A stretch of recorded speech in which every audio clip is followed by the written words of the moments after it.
Good morning, football fans, and welcome. That's right. See this mic? Yeah, baby. Brand new. Oh, yeah. Welcome to Mega 3 and Out, episode 5, right here on IE Sports Radio, your direct feed for all that is sports. I'm excited, y'all. New mic in the house. We are getting down, y'all. This is it. We are almost there. We are days away, all right, from a championship, and while we're 1 day away from the Division 3 championship, 2 days away from the FCS championship, and legit like a week and a half and some change away from the national championship, the college football playoff national championship, if you will. And I'll tell you, it's going to be a lot of fun. We have ourselves a pretty solid Final Four. One thing we're going to talk about today is, for sure, if this 12-team playoff gave us these 4 teams that are truly deserving, of course, we'll get totally into that. And then, of course, my favorite topic, the Division 3 championship. The Stag Bowl, if you will. Stag Bowl 51. Yes, we'll be talking all about that, and why I think it's kind of a lame idea to put that on during Sunday Night Football. Probably not the smartest thing there, Division 3, so, you know. Regardless, on top of that, we have some bowl games to recap, and, of course, we have a couple more bowl games to preview. So, all that stuff coming on up, and, you know, the big deal, of course, the NFL. Week 18 is here, and the coolest part about the NFL is the flex, right? And I was just talking to my boy, man, my partner, Teran, right now before the show started. And I'll tell you, we really just might have the game of the year coming on up on Sunday Night Football. Vikings, Lions, NFC North, baby. It don't get no better than this one. This is going to be probably, like, seriously the game of the year, the game of the season. I'm ready to rock and roll, y'all. I hope you guys are out there doing the same, man. Good morning. Grab your coffee. Grab your breakfast. Get ready to tune in, man, because it's going to be a show. You are now tuned in live to Mega 3 and Out right here on IE Sports Radio. You're directly for all that is sport.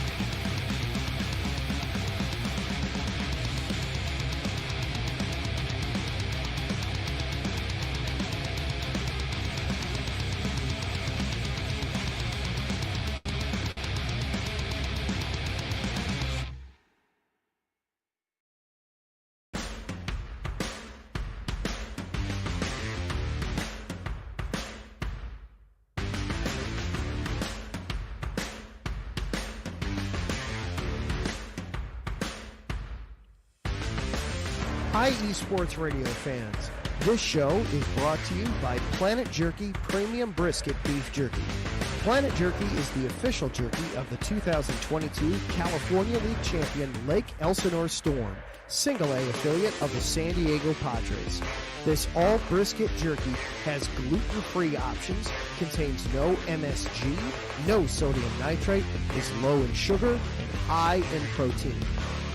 Go to their website at planetjerky.net and follow them on Instagram at Planet Jerky. Planet Jerky, the jerky that's on a whole other planet.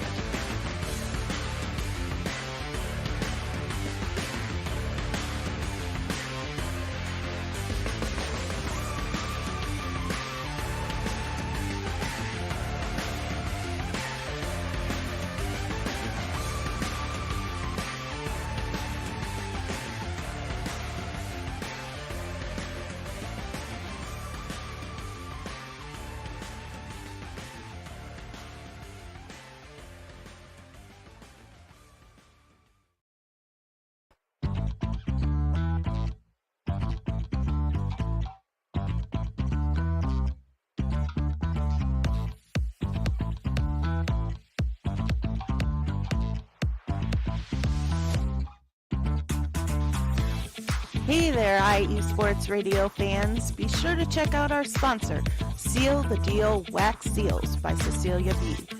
You just finished your very own wedding or baby shower invitations and you're looking for that extra special touch? Maybe you just wrote a letter to a relative or a friend and you want to add to their smile when they receive it. Then seal the deal with Cecilia's handmade sealing wax stamps for your invitations, letters, and gifts. You bring the deal, we'll bring the seal.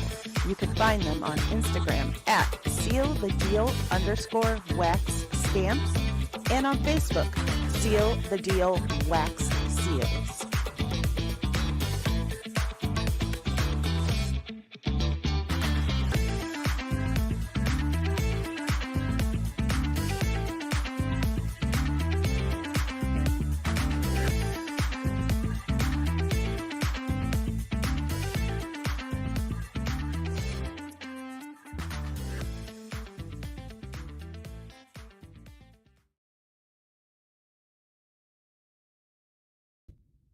Rise and shine. It's 4 a.m. The stars are still out. The sun is beneath the horizon, but it's time to punch in and go to work. The comfort of your warm-ups turns into the grinding out of your reps as the clinking and the clanking of the plates create a symphony of euphoria. There's no other feeling like it. Earn it, burn it, and take what's yours. IE Sports Radio has proudly partnered with Vital Apparel, a brand that not only fits great, but also promotes and donates to mental health research. Use our code IESR to get 15% off their comfortable and inspiring gym wear and help them on their amazing journey to support mental health. Go hard, take part in your iron therapy, and be strong. Because when your mental health is as strong as you are, there's no telling how far you'll go.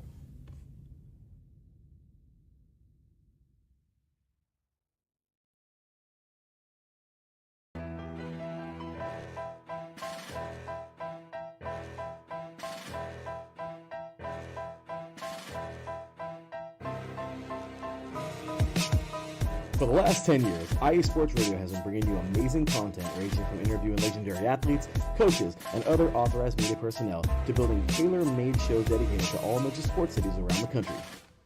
Make sure to follow us at IE Sports Radio on X, Instagram, Facebook, TikTok, and YouTube to keep up with the latest in sports and with all of our shows.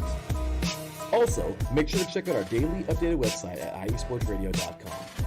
At iesportsradio.com, you can see our daily show schedule and check out all of our show pages with personal bios to learn a little bit more about each of our awesome hosts.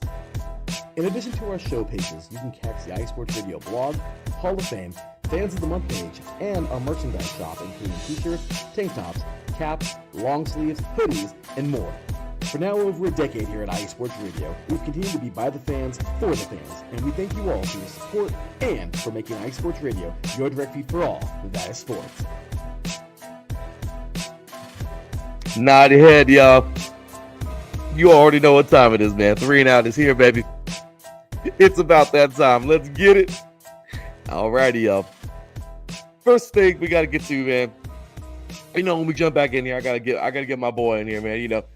So please welcome, of course, IE Sports Radio Hall of Famer. We also gotta talk about the new Hall of Fame class, which will be inducted next week. I couldn't find time this week, but we can for sure next week. But anyway, guys, we gotta bring in my boy, man. He, of course, is IE Sports Radio Hall of Famer, the host of the best damn volleyball show you've ever heard, Set Point, and of course, the host of the SoCal Spring Sports Show, doing this thing like yesterday. Amazing job covering all things SoCal, and the co-host of this show, because he's just straight up the man around IE Sports Radio. Ladies and gentlemen, welcome my boy, Teran Rodriguez. What's going on, man?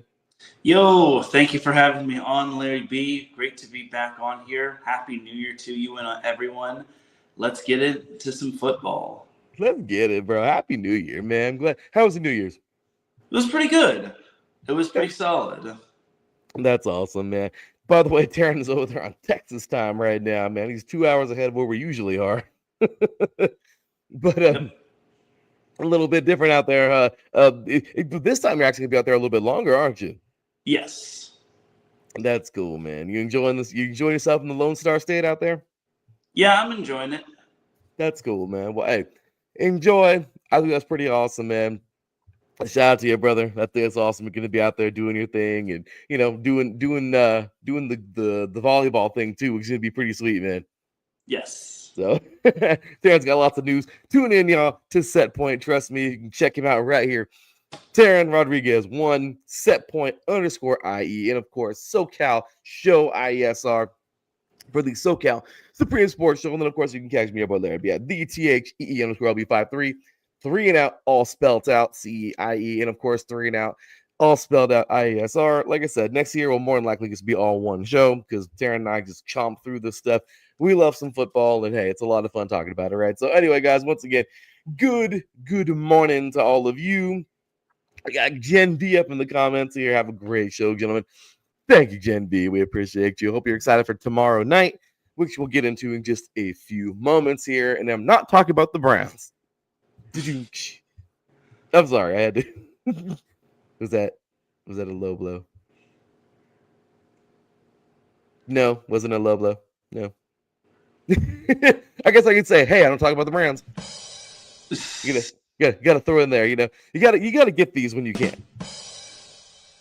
You gotta know. Anyway, with that said, but let's get to it, man. We have a lot to get into in just an hour's time. So let's rock and roll and get into this last past week, man. Fall season has been rolling on. It's crazy to think, Teran. High school, we're wrapped up with high school. It's all done. Modern day national champions, all finished. For those of you who haven't been even tuning in, or those of you who tuned in, this is your first show the entire year, we're here every Saturday. Oh, yeah, we're here. We've been here. We have freaking been here since, August, the second week of August, every Saturday. Bring it to you here live, talking all things. Usually, we just put the NFL to combine 3 and out and 3 and out college edition, but usually everything college from, high school all the way through junior college, all the divisions, the NAIA, and of course, the FCS, FBS. But of course, we got into all of that stuff, ended it. Modern day, again, congratulations, high school champions. For the 3C2A, congratulations, San Mateo, yet again. The NJCAA, congratulations, Hutchinson, the Blue Dragons getting it done. And of course, Division 2, we talked about last week, Ferris State, just mollywopping Valdosta State, man. Congratulations to those guys. And in the NAIA Grandview, pretty much doing the same type of deal, okay, to good old Kaiser in the NAIA. So just a few more championships left, okay. And tomorrow night we got one of them. We got the Division 3 championship, the Stag Bowl, and of course the FCS coming up on Monday, and then the big one coming up on the 20th. So, Teran, let's go ahead and chomp through these things, man. Congratulations again to all the champions out there.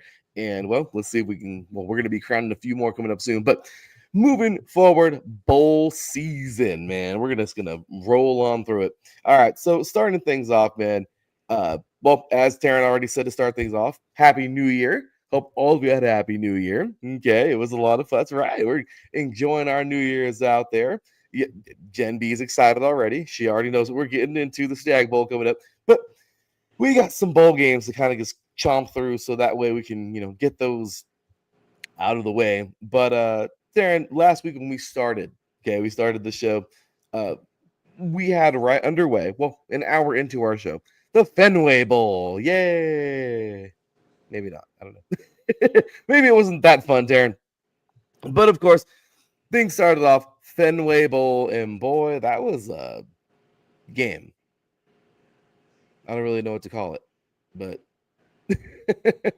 the Fenway Bowl, man, things started off pretty easy for these two teams, man. Pretty simple, regular little game like we all thought. And then UConn just kind of took over, man. So UConn defeats North Carolina 27-14. Man, your thoughts on this game? Yeah, this one wasn't ultimately surprising. UConn just seemed to have that edge. North Carolina should be better by next year when they have Bill Belichick fully in the fold. But I think this is UConn's third straight 9+ win season. So good job for the Huskies. And they're more than just a basketball school. That's for sure, man. This game, it was a good game, for the most part. Whoops, I gotta get my banner up there correctly. My apologies, guys. But yeah, it's the truth. I mean, that will probably be, it's safe to say, Teran, that's the last time this team will probably be in the Fenway Bowl. You get what I'm saying? You know what I mean? Like, Yep. I'm not saying that they're going to be a national championship team overnight, but I'll tell you, they'll be probably in a lot higher bowl game next year. I mean, you got Bill, man. I mean, I have total confidence. And some people are like, well, he probably won't be. Come on now, guys. It was, he has to be the perfect storm. He had Brady. He had Brady. He had Brady. Stop it. Stop it. And the ACC will be wide open, is always wide open practically every single year. Some think that it's going to be Miami, some think it's going to be Clemson, some think it's going to be Georgia Tech, some think it's going to be Pitt. So Exactly. a lot of parity and ins and outs will be going in this offseason. So I think the ACC is wide open for North Carolina. No, absolutely. And that's the best part for Bill, man. He's going to come right in, and I believe they're going to do pretty dang good. Now, like I said, did I say championship team immediately? No, but this team's going to be pretty damn good. That's all there is to it. So I'm looking forward to this team being solid, playing extremely well, and going somewhere that North Carolina hasn't been. That's what I'm thinking for sure. So, alrighty, and of course, UConn, by the way, they celebrated a great season. I mean, my gosh, Teran, this team, we didn't even talk about UConn in bowl season. We haven't talked about them in years, but they've capped off a 9-win season. Congratulations to those guys, man. You're right. Not just a basketball school. Good to see these guys up there. Congratulations to the UConn Huskies winning the Fenway Bowl. Now, as we talked about last week, Teran, they rival each other on the baseball diamond. And why not rival each other with bowl games, right? Because the Pinstripe Bowl, you got Fenway with the Red Sox. You got the Pinstripe Bowl with the Yankees. But this one right here, man, which is actually a little bit better game, in my opinion, this year than the Fenway Bowl. We had Nebraska, and you called it, man. They've been tough all year. Nebraska took some licks from some better teams, but boy, this team was pretty damn good, especially versus Boston College. Nebraska defeating Boston College 20-15 in that bad boy mowers Pinstripe Bowl. What do you think about this game, Teran? Yeah, I thought this was a very fascinating game. Boston College kind of almost came back and won in the end, but Nebraska, I thought, really won in the trenches because they had 3 sacks and they bought some time for their quarterback early on. I know Dylan Raiola didn't have the greatest game, but he still had a solid game. And the rush game obviously wasn't as great. I think this was kind of one of those old school games. And when Boston College found themselves down, only having 2 points through 3 quarters, they knew they had to air it out. So that's why Grayson James had himself a little bit of a nice game. But I think this was one of those old school Big Ten football games that you would normally expect. And it's par for the course for Nebraska since they pride themselves in winning in the trenches and having low-scoring affairs. And that's the kind of game that Nebraska likes to play. Dude, you are so right. I loved that game, man. That game to me was everything Nebraska wanted. They wanted, right? I mean, because Nebraska wants that dogfight in the trenches. They want to be able to control that line of scrimmage, and they want to be able to bully. And I feel like Boston College kind of came out and did the same thing for a little bit. Obviously, they weren't successful 100%, but I'll tell you right now, it was a damn good game, man. So congratulations to Nebraska. This team celebrating a 7-win season. Like I said, they took their licks this year, but they fought like hell. And Boston College, man, they'll finish also at a 7-6 season. So good morning to everybody. Of course, again, Ralph Khalees, what's going on, bro? Good to see you in here, man. Again, Jen B, wishing Happy New Year to Ralph. We appreciate you guys again for tuning in, man. Everybody on Instagram, everybody, of course, on Facebook, everybody on over here on X. We appreciate you guys so much for tuning in. And, oh, yeah, thank you, sir. Yeah, telling you, man. We went and picked it up last night, man. My boy Alexander Gaines, former member, man. He's my boy. But former member of iSports Radio. He bought this a long time ago for that. So I was like, yeah, man, I'll buy it off you. I don't give a damn. It's a better mic, So good day again, Ricky, tuning in, man. Appreciate you. And yeah, exactly. I've been saying it all freaking season or bowl season long. This has been one of the better bowl seasons we've seen. So I'm really excited. Bailey Zappi and the Brown backups are going to help the Steelers tonight. Oh, for damn sure. So anyway, with that said, that is so true. Anyway, with that said, Teran, good job here to the Nebraska yet again, getting it done. And well, let's go ahead and roll it on now into the New Mexico Bowl, because this was a damn good game, dude. Just kidding. TCU ran away with this thing, dude. It was so sad. It was TCU played extremely well, winning their 9th game of the season. But this is what, and see, Teran, we talked about this before too. We talked about, for bowl season, don't just pick off of the records, because these teams aren't playing equal teams. No diss to the Raging Cajuns, and no diss to Sunbelt Fun Belts. But TCU is playing a little more quality in the Big 12. Yes. Well, I think the score shows, man. What do you think about the New Mexico Bowl this year? Yeah, I think this was the case of two different teams playing in two different conferences. And I just think TCU, they just got when you're scoring 14 unanswered points in the first quarter and then eventually carrying that momentum into the second quarter, you're not going to be losing a whole lot of games. So I think TCU, they really got the jump from the first whistle, and I really thought that they just played sound, solid football, which that's how you're going to be able to beat a good team like Louisiana. Yeah, that's my favorite part about this game, is knowing that TCU came out, they had their game plan, they executed, and they just won this game like any other game they would win. Louisiana came out and just didn't. At least it wasn't 63-7. Seriously, right? Well, it could have been, Teran. It could have been, all right? So, with that said, man, good game there. Hats off to TCU again, winning a good, solid game. But I have to say, Teran, we've reached that point in the show where I just have to ask you our famous question, man. And Teran, the question, and this is the last time we get to say it all season long, because, well, we can't talk about the North because their bowl game is finished. But good question for you, Teran. This is the best question of the entire, since we started in August. This is the question of all questions. And Teran has been answering this truthfully all season long. I wish I had a sip of water. Gotta get excited for it. Here we go, guys. I gotta build up.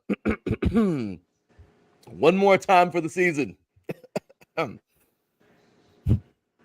we go. Teran, is the U back? Nope, absolutely not.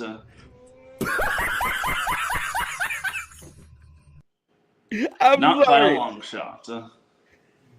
Teran, I'm sorry, but poking fun at those Miami Hurricane fans, I just can't help it. I'm sorry, because every time they start winning just a little bit, they're back, and we'll probably never see that 2001 Miami Hurricanes team or anything like it ever again. Okay, stop it. And this game right here shows so much. Teran, the Miami Hurricanes came out. It was a great game. They went back and forth. It was awesome. But Teran, they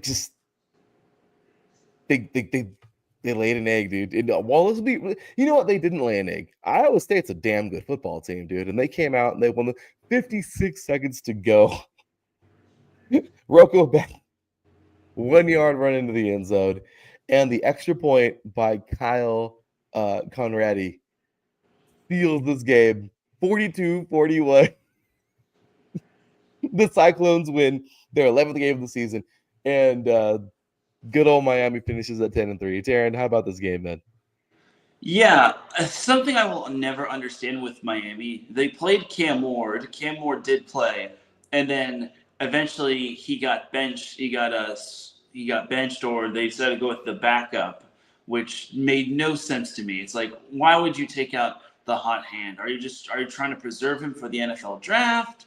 And if so, what was the point of just playing him and whatnot? So why couldn't you just let him finish off the game? And if you didn't want him to risk getting injured, why did he play in the first place? So it's things like that that make me say that Miami is not back. So the only thing I will say is I feel bad for you because you switched your pick, and I said because Cam Ward was playing. So yeah, great job, Miami. Way to waste Cam Ward's final game as a Miami Hurricane. Enjoy making your way back up the ACC mountain or the college football playoff mountain. Good for you, Miami. Good. It's par for the course, though. I'm sorry. Hey, dude, I will clown. I don't even care. I'm sorry. One more time, Teran. Is the U back? Never. I'm sorry. I have to. I'm sorry. I mean, Teran. I mean, we might even have to get the dumb of the week sound effect up here. I'm just saying, man. I mean, it just might have to happen. I'm sorry. Look, Teran, dude, as a matter of fact, Teran, I think we're gonna do it. Hey, at least the Pop-Tarts Bowl was pretty darn good. It was. At least the whole Pop-Tarts thing was amazing. Oh, I know, right? It really was. But Teran, I think we're gonna get the dumb of the week going, dude. It's got to be Miami. Like I had multiple dumb of the week, but wait, is it even in here, Teran? Yeah, I didn't get a chance to sneak them in there. I totally forgot. But yeah, okay. So we switched over to Teran's show just for fun, real quick. He wanted to break a record, and then he decided to just check himself out. But that's selfish on his part. It's like that's not a team player. No, like, at all. If that's the case, then this dude's draft stock might fall. Unless there's like a very needy quarterback team. Seriously, like why the Giants. Would you do that? Oh, come on! I mean, I'm sorry. As the old saying goes, if you can't play team sports, then you shouldn't be on a team. No, just play tennis. Yeah, that was so dumb. So I'm sorry. I had to have so much fun with this. Like, this whole thing was so stupid, and everybody in the comment section is having a freaking ball right now, man. I mean, yeah, we obviously some Steelers talk in there, but Ralph, yeah, man, Cam Ward does look like a professional QB. He does, but if he keeps making decisions like that, then yeah, he might be playing in the XFL. Yeah, with the U. So yeah, I mean, it's just ridiculous, man. The whole Cam Ward thing is, I hate this thing.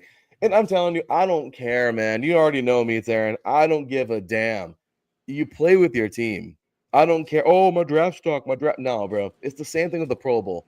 It's an honor to make it to that goddamn game, so you play in it. I'm sorry. Dude, what happened to the people? There were so many freaking diehards, man. You play the game because you love it. You love the game.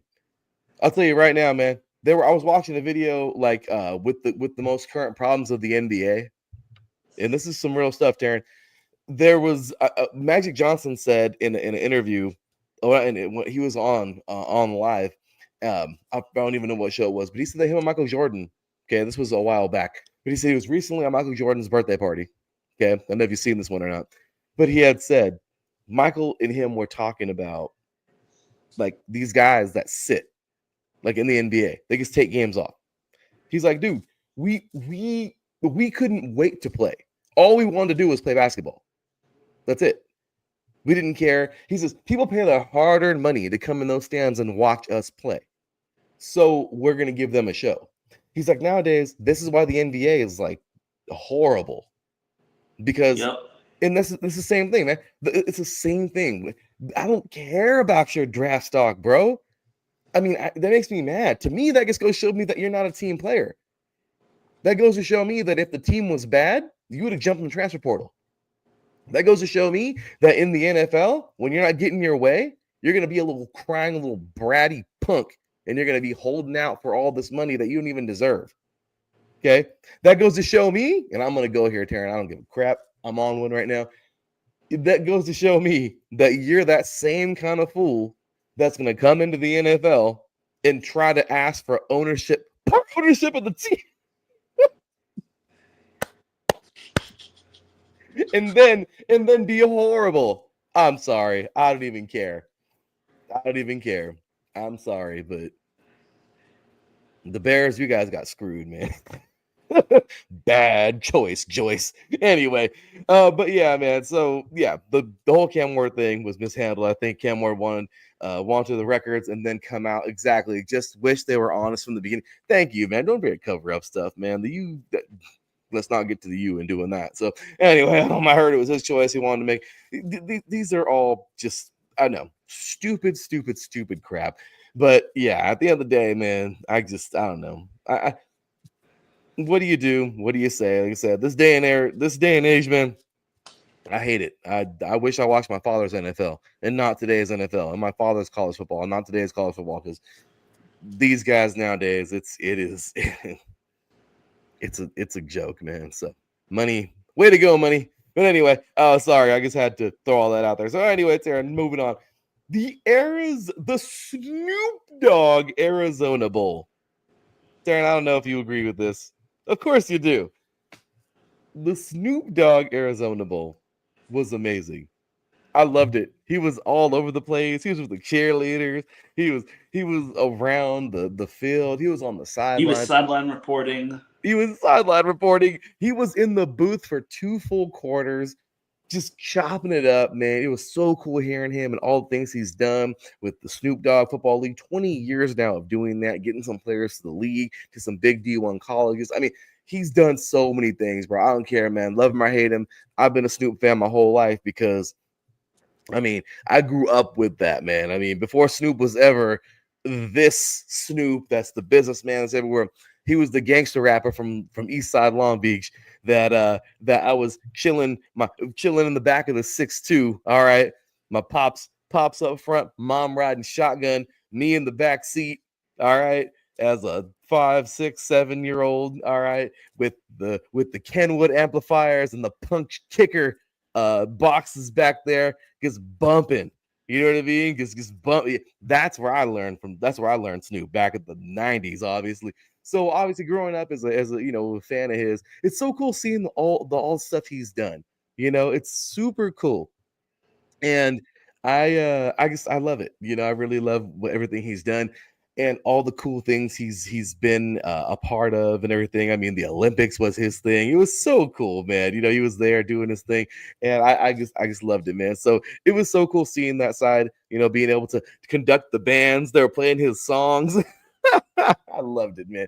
It was a great atmosphere. And then overall, man, Miami of Ohio. And did you see this in the chat room? Gen B says the real Miami. That's great. Miami of Ohio. That's right. Red Hawk football. Yeah, getting it done, man. Defeating Colorado State 43-17. How about this game, Teran? And please elaborate. How about that the atmosphere of the Snoop Dogg Arizona Bowl? Yeah, it was a really good bowl game.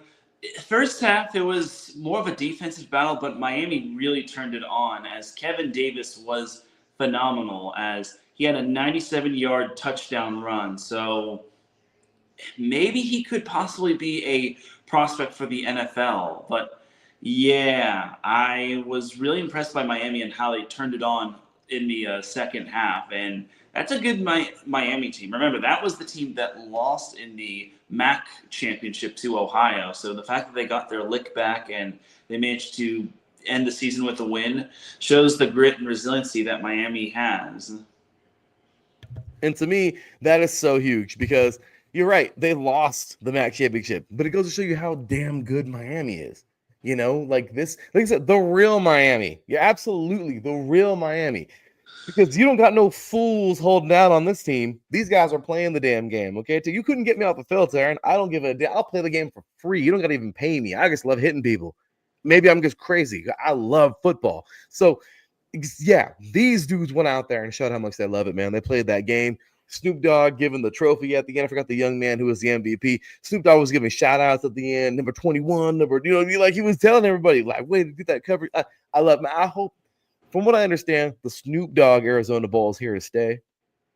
So I'm really hoping that, you know, he keeps on doing this. I loved it. But yeah, Darren, it was a great game. Miami got down, man. You got Jen over here talking about she was cruising around Cleveland laid back with her mind on her money and her money on her mind. I'm just playing. But yeah, bro, that was legit, man. Those MAC games were no joke this season. Well, except Kent State. Julian Edelman is their only claim to fame. So we'll just stay there so we don't make them sound so bad. But anyway, Aaron, moving forward, the Military Bowl, man. East Carolina, man, our very own, the GM of IE Sports Radio, man. Angela Winstead couldn't be happier. They went ahead and knocked off NC State. That's a rival school for her. Actually, no, it's not. It's also another school that she loves and adores. But it was a great game. I think she said her brother with her. But ECU got it done, 26-21 in the Military Bowl. This was a pretty good game. It was. And I'm just going to say Rajai Harris, he had himself a monster game on the ground. 220 rushing yards and a rushing touchdown. I think he had the one that sealed the deal for East Carolina and helped them get back because NC State was trying to make a little bit of a comeback, and then they actually did lead 21-20, and then ECU shut the door on them, courtesy of Harris. So I think for ECU, their ground game was really effective, and that eventually paved the way to leading them to the win. That's right. And yeah, this was a great one, man. ECU just came out and balled, man. I really liked that it was very balanced. We had some solid offense, solid defense, and you're right, man. I mean, what a game, man. The dude Harris got off, man. Dude, Harris, dude. I mean, what did he get? 220 yards on the ground. That's insane, man. I mean, dude got down. It was such a great football game. Seeing these two teams go back and forth, two Carolina teams, and I mean, there's a million colleges in Carolina.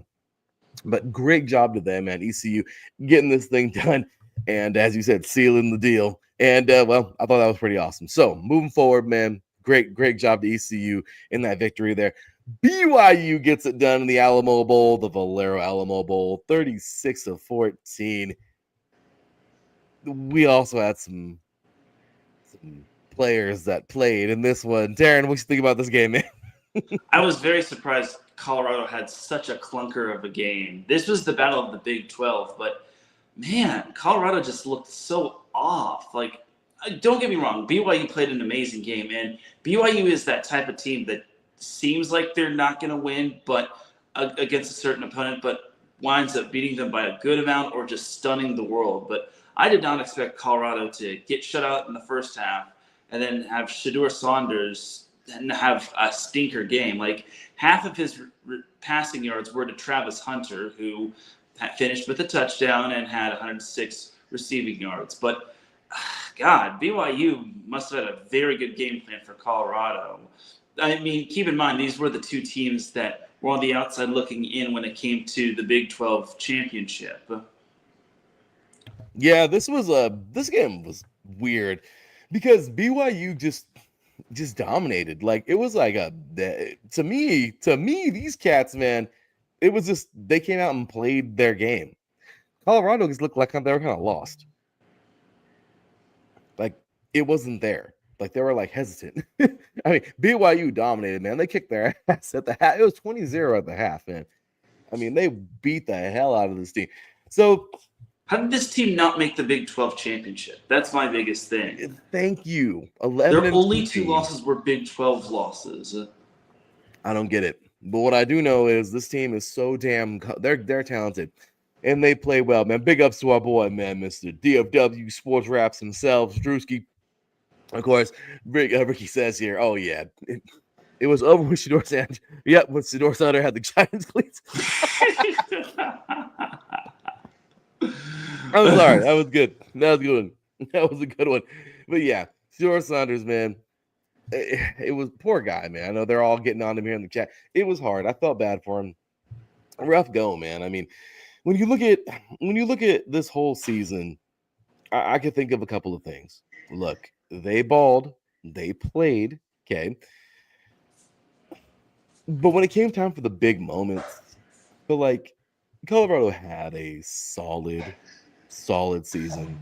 When it came time for the big moments, man, it just wasn't there. Those 4 games they lost, man, they were totally winnable.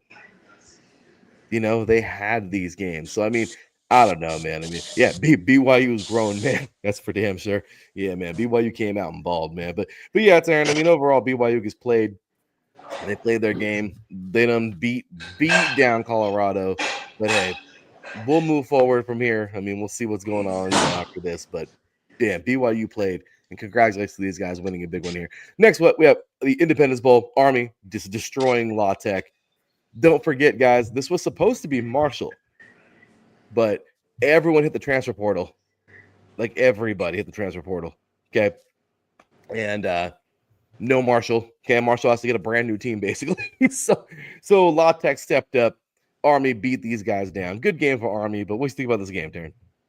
Yeah, this was one of those unfortunate games where Louisiana Tech got put into a situation where it was lose-lose, and it's good that they stepped up. I'm happy they stepped up, but Army against them, it was such a mismatch. And Bryson Daly, this dude ran all over Louisiana Tech, and again, no fault to Louisiana Tech. The fact that they were the ones that said, you know what, we're going to play in the bowl game.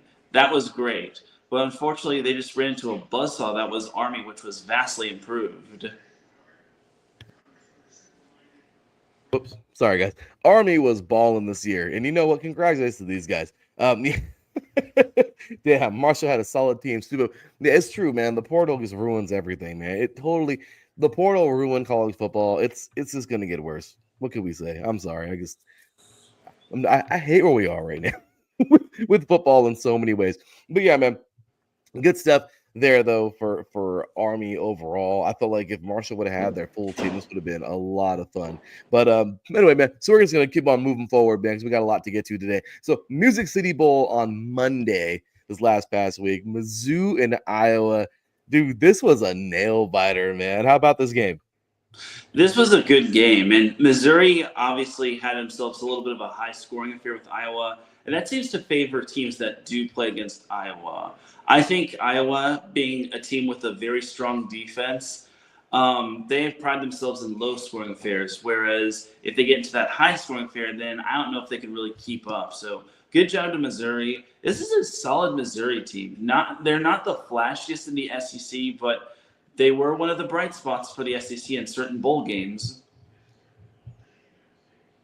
Sorry about that. No, they were. And I love the fact that, I don't know, man, Mizzou played, man. And you know what? This just goes to show you how good the Big 12 is fun. I enjoy the Big 12, man. I enjoy these games.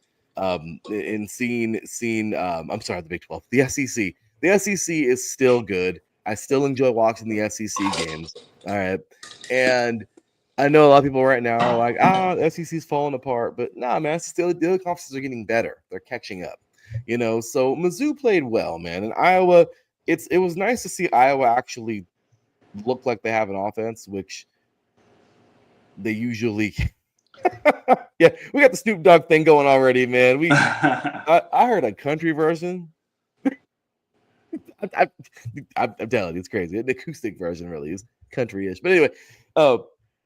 Yeah, Taryn, I don't know. My favorite deal with this whole deal with Mizzou is the fact that they battled and battled and battled. They had that SEC spirit kind of thing going on, and I love it. Iowa played pretty okay, and you know what?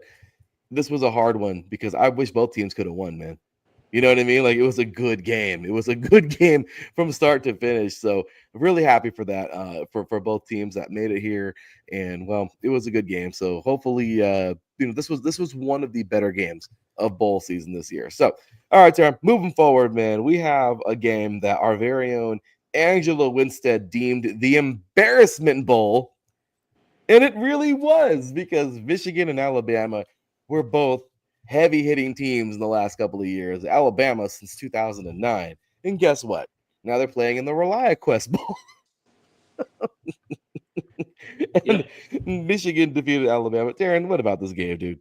This was a bowl game. So it seemed like the first half, Michigan got off to such a good start, and then Alabama started to turn on a little, and then it was just a defensive game. It kind of reminded me of last year's semifinal, where scoring just came tough for both teams, and eventually Michigan was able to eke it out. And man, that was a very fascinating game. And Michigan, although they were very underwhelming following their national championship, they really did manage to handle Alabama. Now, I will say, Jalen Milroe declared for the NFL draft. Best of luck to you, because after that performance, it's going to be pretty tough. And for Michigan, all I guess you got to say is, for he's a jolly good fellow, for he's a jolly good fellow, for he's a jolly good fellow, which nobody can deny. And even though that Michigan didn't have the season that they wanted, they still have it better than Alabama. A lot of people got it better than Alabama right now, Teran. Let's just put that out there. Look, I have no problem. Make your money, bro. Make your money.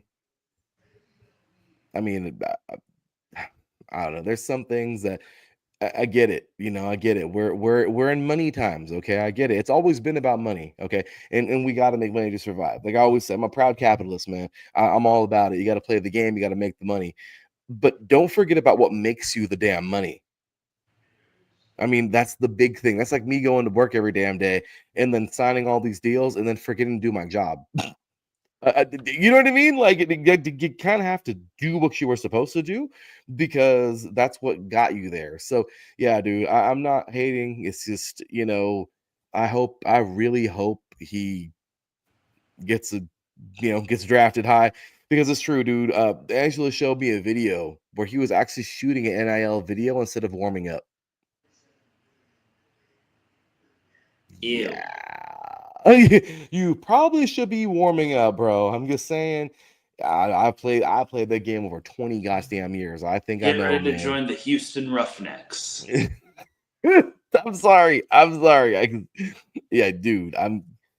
It's ridiculous, man. I mean, I'm telling you, man. The transfer portal, NIL. This is all crap. So. Anyway, enough of that nonsense. Congratulations to Michigan. They got it done. Alabama, you're a joke. So I'm just they'll be back, but it's just right now they're horrible. After all those years of dominance, seeing the Patriots and Alabama not good, it's just different. It's very different, So anyway, moving on to the Sun Bowl, man. Louisville defeats Washington 35-34 in what was a damn good game. What do you think about this one?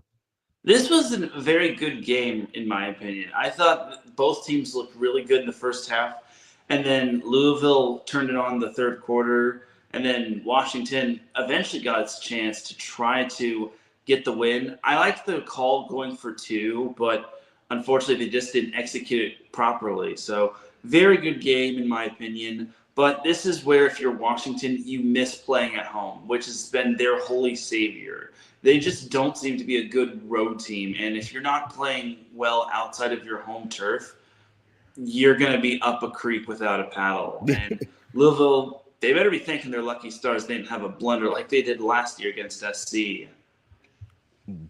No paddle, no boat. You're They're lucky they had clothes on, man. Yeah, man. That's how far they were up creek, up Crap Creek. You know what I mean? But it's the truth, man. I mean, I don't know. This game was I enjoyed it. I thought, lots of offense in this game, but overall, man, another disappointment. Washington was so good, and now they're playing in the Sun Bowl, man. They play well at home, but anywhere else, not so much. Can't have that nonsense, man. So congratulations to Louisville. Washington. Sorry. I mean, I guess that Louisville, I guess that makes up for the volleyball, right, Teran? I guess. I guess it's a consolation prize for that, the national championship for volleyball. So with that said, Teran, moving forward, man, the Citrus Bowl. Illinois defeats South Carolina 21-17, and this was actually a really good game.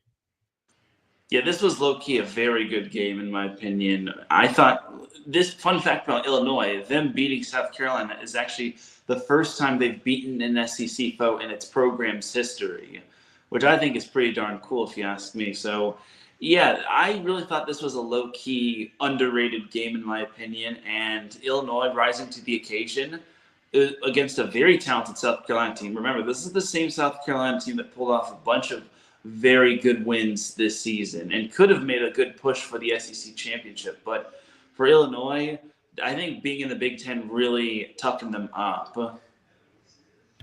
It did, and you know what? Congratulations, Illinois played this year, man. I got an apology to issue Adam Karnak.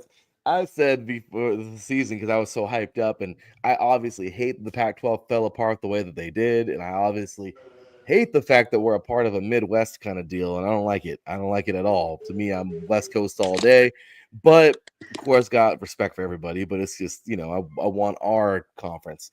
And it's annoying, But yeah, I did say that we would the SC would smack around Illinois, but I don't know, man. The way SC played okay, in the Vegas Bowl, I think we'd still win. But the way SC played all season,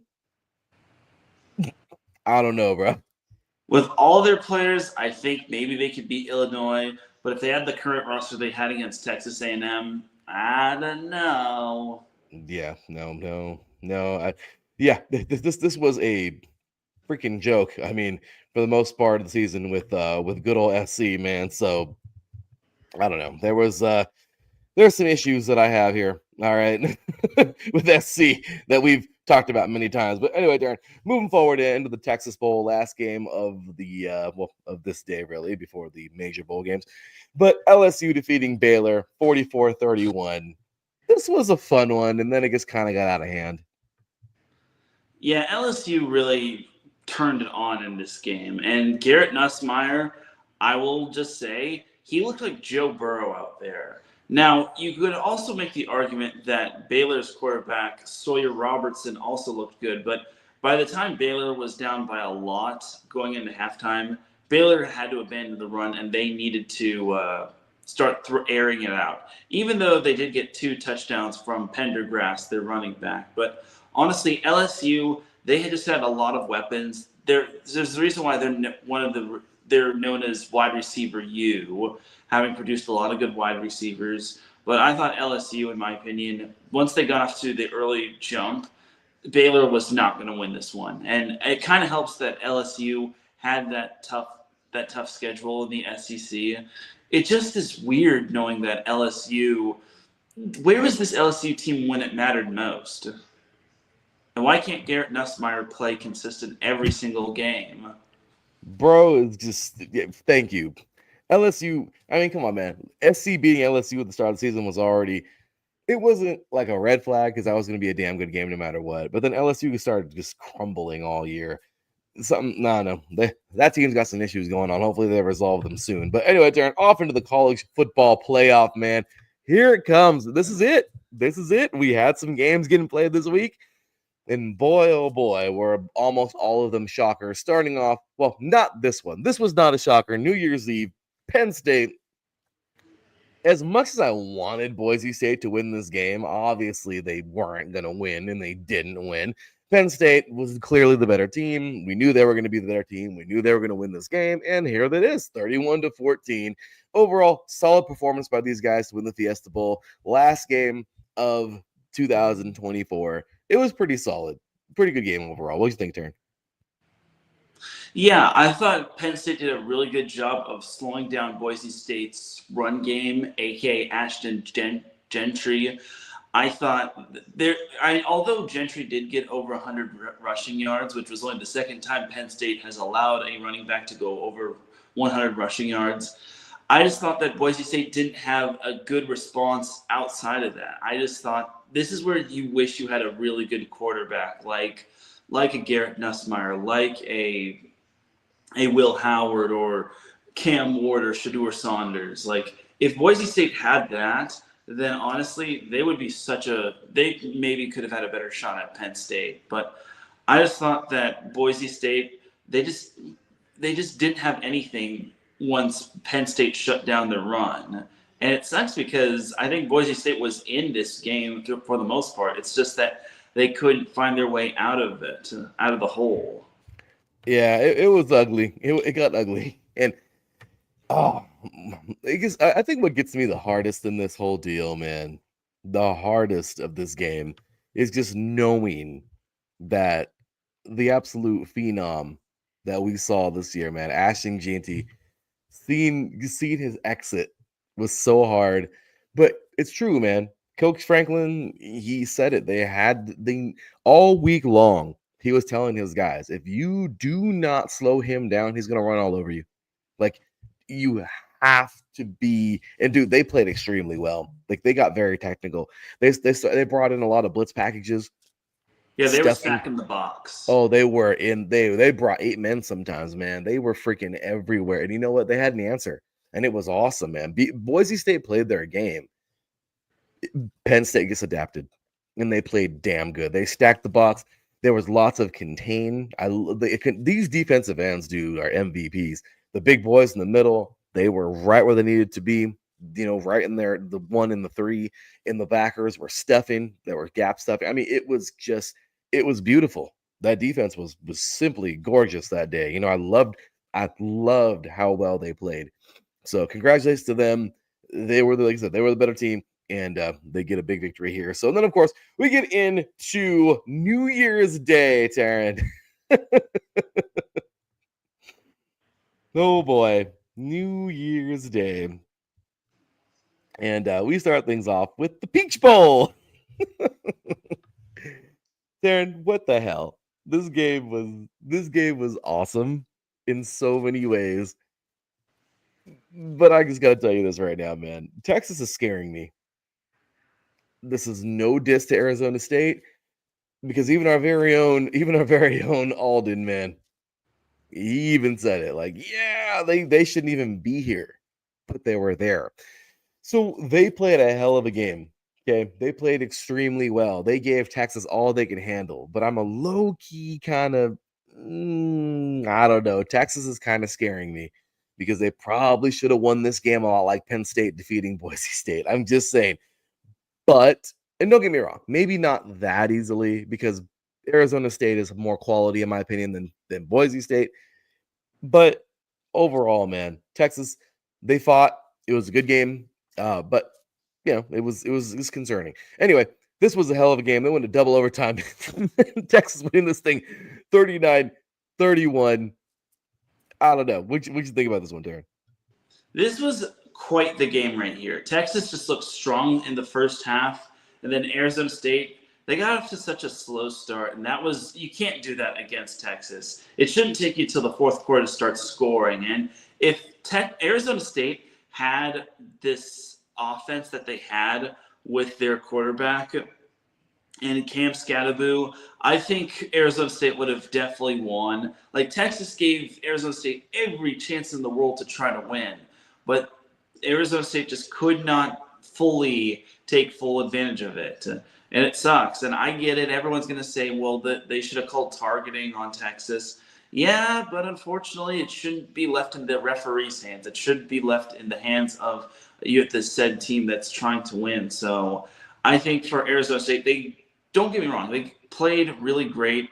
They had an amazing effort, but I just think they ran out of gas once that second overtime came. And Quinn Ewers is the definition of hot and cold. One game he'll look like he shouldn't be anywhere near an NFL draft, and the next he looks like he could be at least drafted by a team.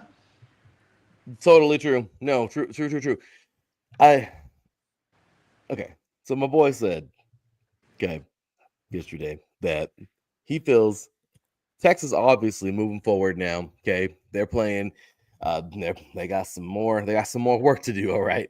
He says, playing against Ohio State, he's like, bro, Ewers starts playing like crap, throw in Manning, whole new dynamic. And I says, yeah. I says, but there's a reason. And don't get me wrong. I mean, he's the son and grandson of legends, but he's not there yet. I think we need to stop treating Arch Manning, like he's already his grandfather and fathers. Like, the young man gets go play ball. You know what I mean? Like, yeah, I guarantee you, okay, you give him all the right tools, he'll be a Hall of Famer one day, just like them. I have no doubt in that, because he's great. He was great in high school, but it's just his time isn't here yet. Everyone thinks, like, just because he's got a lot of pressure on him, right? I mean, the youngsters got a lot of pressure on him. So I don't know, man. I mean, we'll see. I know he's got some great days in front of him, but yeah, who knows what happens if they throw him in or not in this next bowl game. Regardless, though, man, Texas just they got it. They got their thing. They did what they had to do, and it was a hell of a game. But moving forward, man, I don't know. They got some rough terrain ahead of them coming up against Ohio State, but hats off to Arizona State, though, finishing a great season, man. Longhorns, hook 'em, baby. They got it done. So, all right, next up, man, this game was about as backwards. I had the same exact game. I actually had the same game, just flip teams. Ohio State, though, I hit the microphone. I don't even care. Like, I mean, I just, where is, gosh damn it, I got to pull up my sound effects now, Teran. You ready? Ohio State, ladies and gentlemen.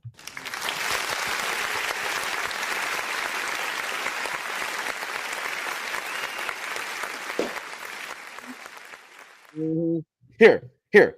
We'll give Texas one of these.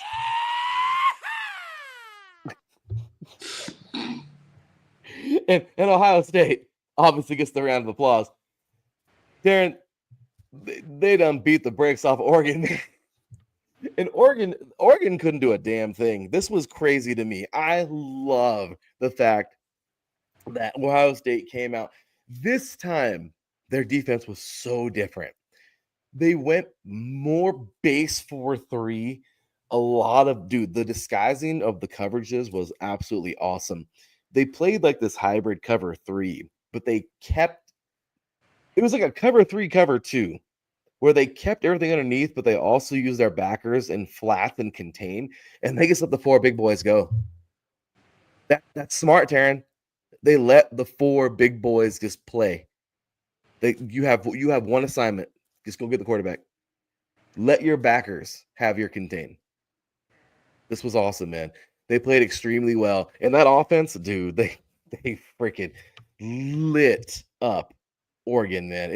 This was insane, man. 41-21. Rose Bowl wasn't even close, man. Congratulations to the Buckeyes. What you think about these guys, man? This was quite the game. Now, I did pick Ohio State to beat Oregon just because Oregon was going to be due for a clunker game, and sure enough, they got it. But I did not expect Ohio State to blitz Oregon 34-0 and not even get to halftime. That was just pure domination by Ohio State. Now, for Oregon, it seems like this is practically every year. Every year, Oregon seems to have a lot of promise, only to see them crumble when it truly matters. So, but Ohio State does deserve a lot of credit. Jeremiah Smith, he's going to be something special once he enters that NFL draft. Will Howard had a fantastic game. Travion Henderson, he was solid in the run game. I just think that Oregon got off to such a slow start, and when they were down 34-0, I was thinking it's over. And even when Oregon was trying to mount some sort of comeback, they would have needed to play perfect the rest of the way. Exactly, Teran. And you got everyone just going off with Jeremiah Smith. But Teran, this is why this show is so great. And this is why some people who are like, the show's cool and all, but, I just want to hear about the bigger schools. Okay. Well, Teran, how long have we known about this guy for? He's only a freshman. We've been covering this cat for the last 3 years. Shamana Madonna, baby, out of Florida. Oh yeah, Shamana Madonna. These guys done won this thing. He was a part of that championship team now 2 seasons ago, where they obviously could have been the national champions. Remember that whole thing with Mater Dei, Bishop Gorman, and Shamana Madonna? Yeah, Shamana Madonna, I think, finished number 10 this year, and they were Florida State champions still. But what I'm saying is this what, 6'3", 220-some pound dude? Yeah, he was still that guy in high school. So I'm just saying, guys, and for those of you who just watch the NFL and not college, I mean, it's just like watching part 2 and 3 of the movie and not watching part 1. So you got to pay attention to them in high school too. I'm just saying. Then that's why we do on our show. But yeah, man, these guys dominating, man, in Ohio State, and it's an absolute great job. Jeremiah Smith, amazing dude, man. And I'm so happy that we've been able to cover this guy and check him out. Awesome stuff there. But yeah, crazy stuff. But all right, guys. So let's go ahead and move forward, man. Because like I said, we still got some more ground to cover. Obviously, unfortunately, stupid people do stupid things, and these idiots, unfortunately, or one idiot, okay, uh, ruined what would have been a really fun game to have been played on New Year's Day evening. Okay. Our thoughts and prayers are with all the families, obviously. And yeah, we can't say enough. But unfortunately, like I said, I mean, idiotic people do idiotic things.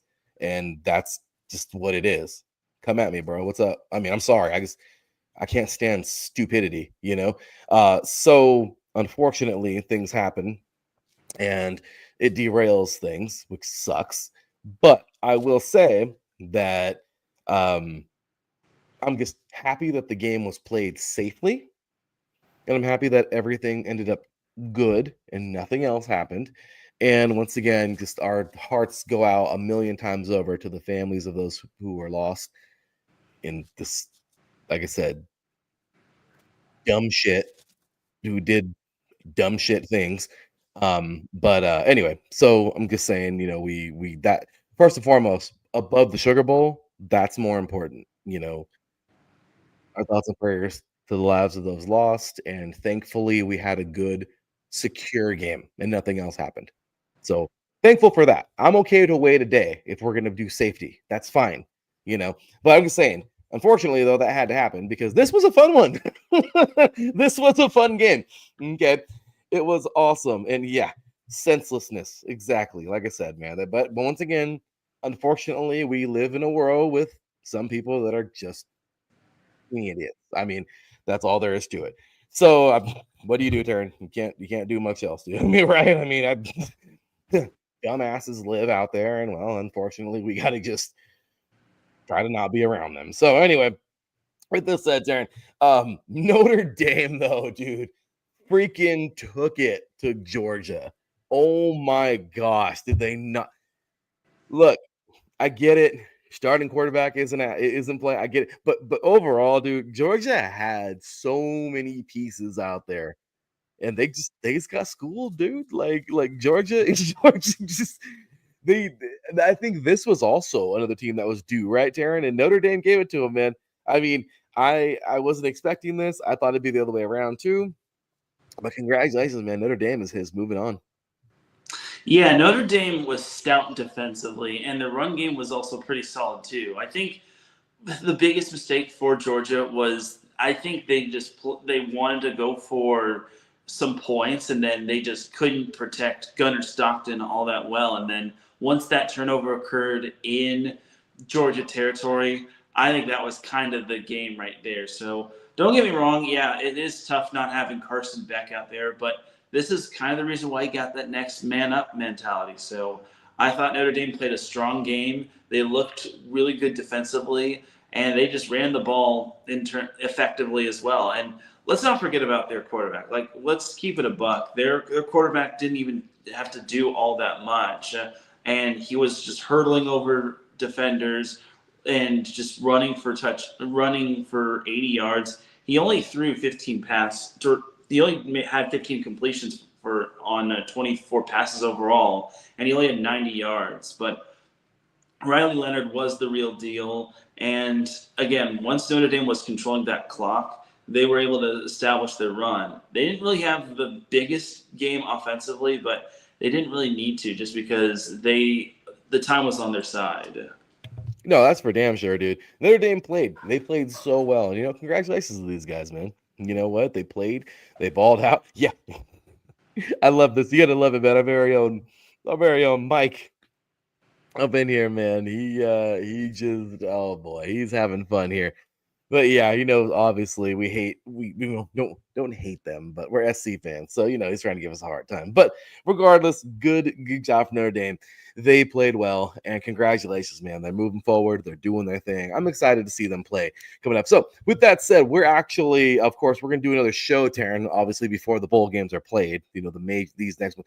Right now, by the way, currently, if you don't have it on, this is the last bowl game, literally the last like regular bowl game of the year right now. Currently, the Bahamas Bowl, pretty good game so far, man. Buffalo leading Liberty 3-0 right now in the first 5 minutes here of this game. So if you don't have it on, make sure to turn it on. And of course, coming forth your way, coming up this week, well, here it comes, guys. Thursday, January 9th, we have Notre Dame taking on Penn State.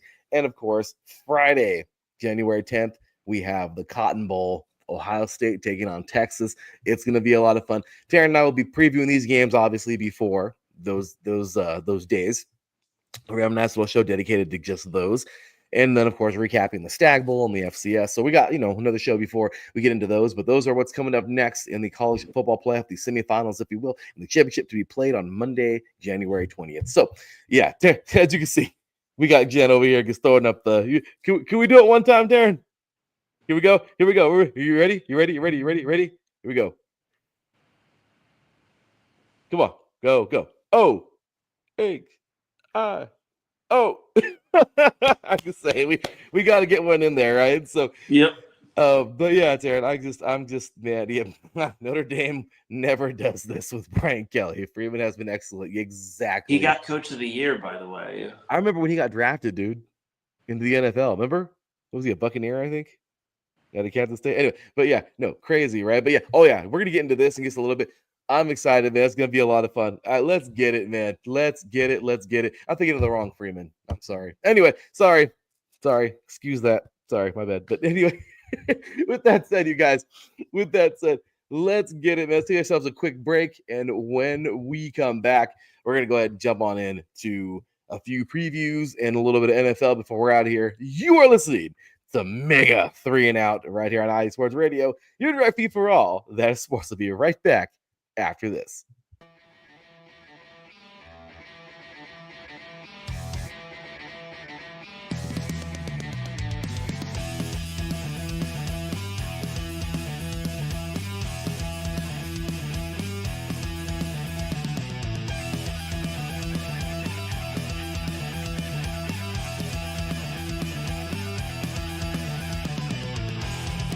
It's IE Sports Radio. It is your direct feed for all that is sports.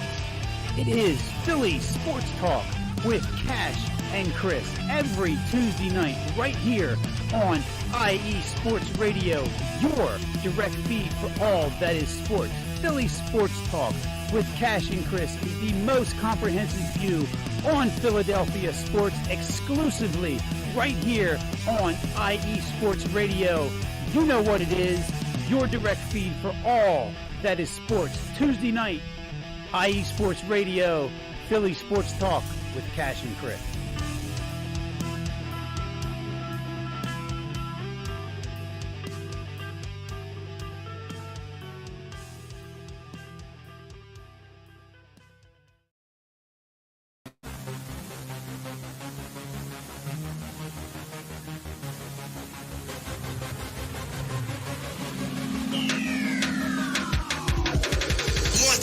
Everybody, this is Teran Rodriguez.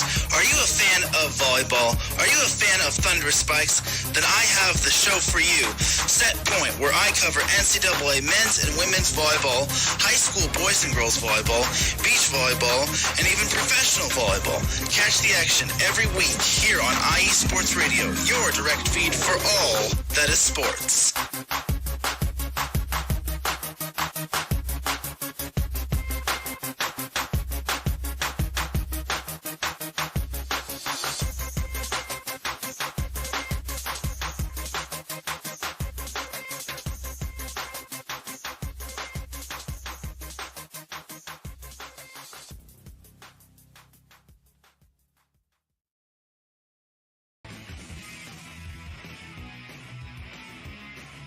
Hello, everyone. My name is Daryl Kinsey Jr., and I'm welcoming you to take another lap with the fastest show on IE Sports Radio. Yes, this is the Extra Mile with me and my co-hosts Christopher Lehman and Michael Ward. We talk everything racing from NASCAR to IndyCar to Formula One to limited hydroplanes, endurance racing, the NHRA, and more.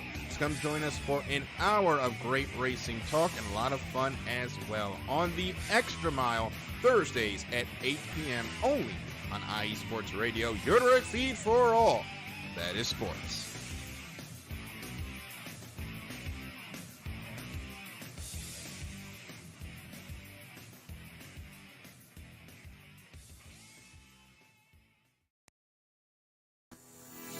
Sports fans, do you like teams that are tough, cities that are tougher, and fan bases that are passionate about their teams?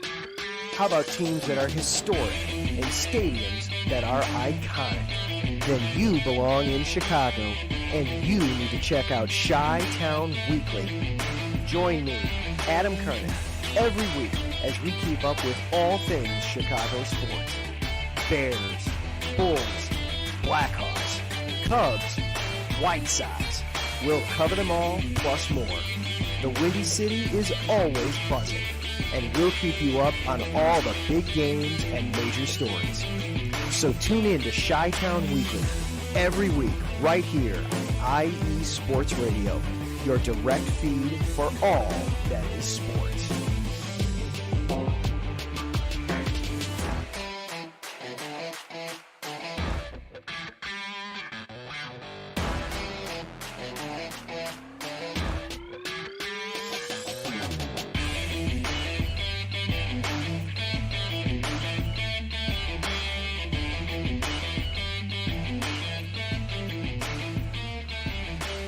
Oh, we're back, y'all. Oh, it's about that time. I'm just rocking out, man. Enjoying Adam Cardick over here, man. he had a really good show. He always has great shows, but he had a funny show a couple of days ago. In case some of you guys didn't tune in, man, Adam Cardick went in, man. He had a show that was basically the second half dedicated to the wins and losses of 2024 for Chicago sports. Poor Adam. Teran, I don't know if you got to catch that one, dude, but oh no. Yeah, it was over 100 more losses than Chicago had than wins. It was great. It was great. I know, poor Adam.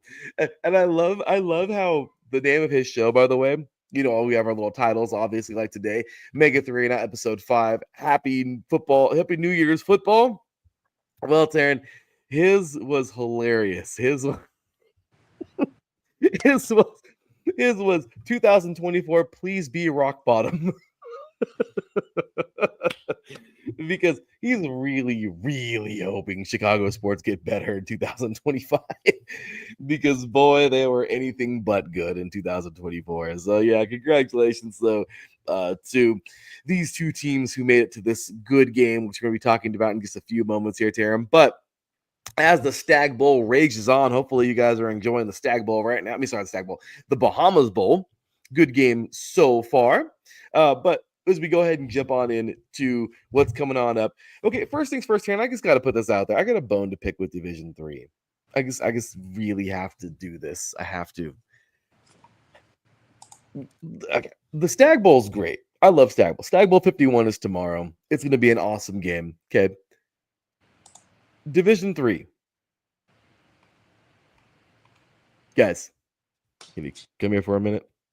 Closer.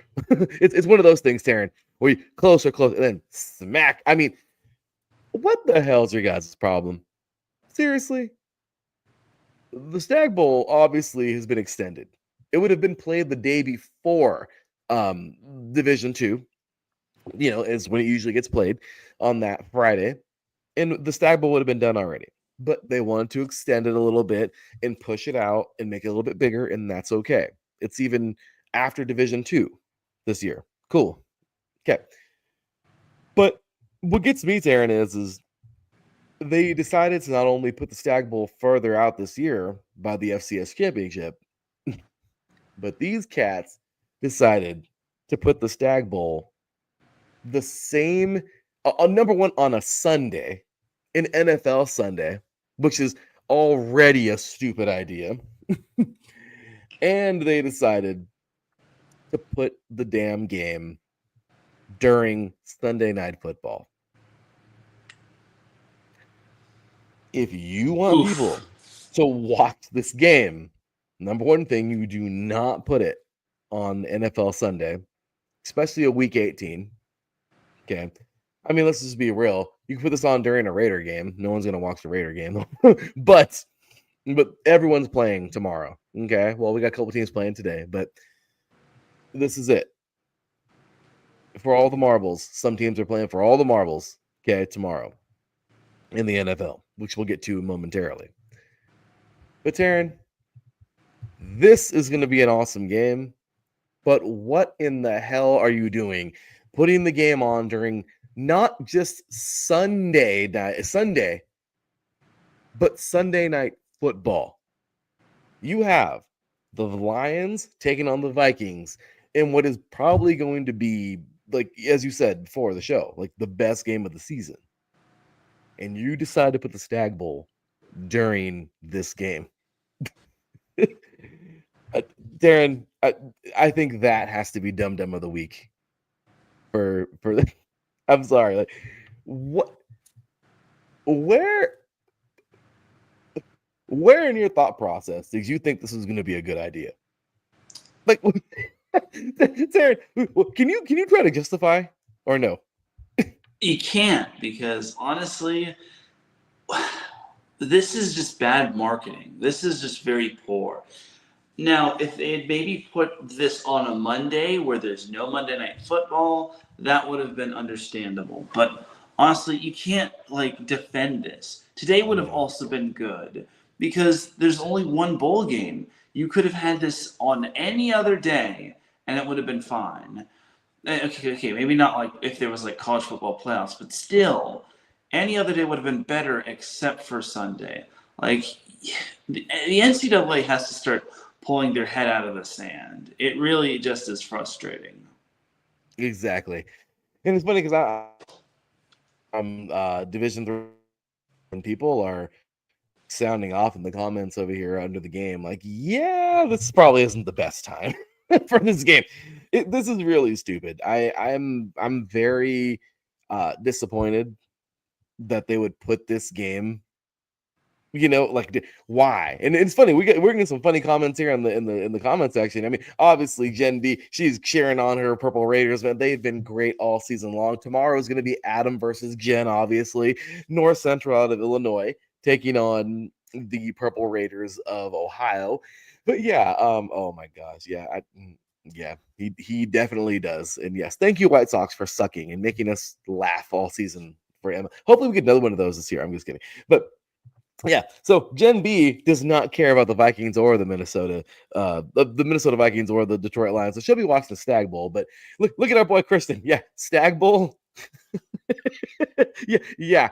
See, I just don't understand. I don't get it, man. I mean, I just didn't. I did think it was weird when I saw the schedule for Sunday. It's stupid. Why would you put this game during Sunday Night Football of all freaking time? So stupid. Seriously, guys. Next year, you probably shouldn't do this, because the true diehard. I mean, I'll have the game on, obviously, but you know where it's going to be, Taryn? It's going to be on the laptop or the tablet, because the big TV is going to have on Sunday Night Football. Not even on ESPN Plus. That is disappointing. Right? I mean, I don't. Anyway, I'm sorry I had to get that out there, because I am very disappointed with this stupidity of putting this game on this time. But whatever. I just cool. Good job, guys. Anyway, but we're gonna get into the Stag Bowl, because this is gonna be a lot of fun, dude. I'm really excited for this. It's gonna be a damn good game, man. We have ourselves two teams who are ready to freaking ball. And to me, this says this championship game is huge, because I mean, you look at two teams who have had magical seasons. All right. Mount Union, obviously, they just got themselves out of a freaking dogfight. Okay. To get to this point today, or tomorrow, if you will, eye roll. Okay. Mount Union had to fight, obviously. Johns Hopkins was not easy. We talked about this last week. Mount Union defeating Johns Hopkins 45-37 in a hell of a game. But Mount Union, man, I mean, they it was a good year. Okay. They balled out, they did their thing. In this playoff, though, Darren, they had a little bit of a tough one. They played John Carroll, where they blew them out in the bracket. Then they defeated Carnegie Mellon. Darren, a couple more different plays, Carnegie Mellon would have upset Mount Union. That team out of Pittsburgh they were not playing around in that game. However, Mount Union wins that thing and they move on. Then Mount Union just absolutely destroys Salisbury and in the quarters, and then they go to the semis where they found themselves in yet another dogfight with Johns Hopkins out of Maryland. And that was a great game, 45-37, and here they are now in the championship. And Teran, I mean, if you look at these teams, or if you look at Mount Union, I mean, since 1993, they have been somewhere around the semifinals. Okay, at least in the tournament. Okay, very seldomly did they ever miss, and they've been pretty much, not every single year since then, but they've been, Stag Bowl champs quite a lot. So looking back, even just in the last 5 years, you and I have been doing this show. In 2019, North Central did defeat Wisconsin Whitewater in the Stag Bowl. Okay, and that was good for them. 2020. I mean, so yeah, good old 2020 canceled, unfortunately. But then we look at 2021, and Mary Hardin Baylor was there, and they would knock off North Central 57-24. 2022, we had North Central defeating Mount Union. This game was already played a couple years ago, 28-21. And then, of course, last year, North Central would lose to Cortland 38-37. So even in this last 5 years, we've only seen Mount Union in there once. But before this, Mount Union was there millions of times. So they've kind of slowed down a little bit recently. Regardless, though, Mount Union is here to ball. I mean, they've had a great year. This team overall has played extremely well, and you can't slight them. Then looking over at North Central, we just talked about North Central. I mean, we talked about them being in the freaking game. I mean, Teran, that's crazy. I think every single year we've done the show, they've been in every title game except for one, which is crazy. So I mean, you talk about a team who has been all over the place and balling out. I mean, actually, no, Teran, I stand corrected. They've been in every single year you and I have done the show. They've been in the Stag Bowl. So it just goes to show you, North Central is like a newer Mount Union. They've emerged, because before this they weren't that great at all. So it's really cool, man. I've been reading article after article and all these different deals, but yeah, Teran, I mean, it's crazy to think, man, these two teams going head to head again. This is going to be a lot of fun. So okay, so before we get into I want to articles and all that good stuff, your thoughts on this game? I think this could be high scoring. I think with how Mount Union handled Johns Hopkins, which has a really good defense, I think we could be seeing some fireworks and haymakers. Now, North Central, I thought, really overwhelmed Susquehanna, which kind of makes me think that Mount Union has the edge in terms of being battle tested in their previous match. But you never know. I think we're going to get a high scoring affair, and I think that it's going to boil down to probably the last play of the game, or not last drive of the game. Oh, I agree. I think we're going to get a freaking fight. This is going to be a good game. Taking a look here at cantonrep.com, the repository. Make sure to check them out at cantonrep.com. This game is actually here, written by Mike Popovich of the Canton Respiratory. This was written a couple days ago on January 3rd, so yesterday actually. And quick hits for the game. I love how this article is written. But he says, Amos Alonzo Stag Bowl game. Yeah, that's right. Of course, the coach. But yeah, the Stag Bowl game is almost here. So he says Mount Union, obviously, they're going to be going head-to-head in Houston. Okay. In Shell Energy Stadium. Going to be a lot of fun. But here's some quick hits for the game.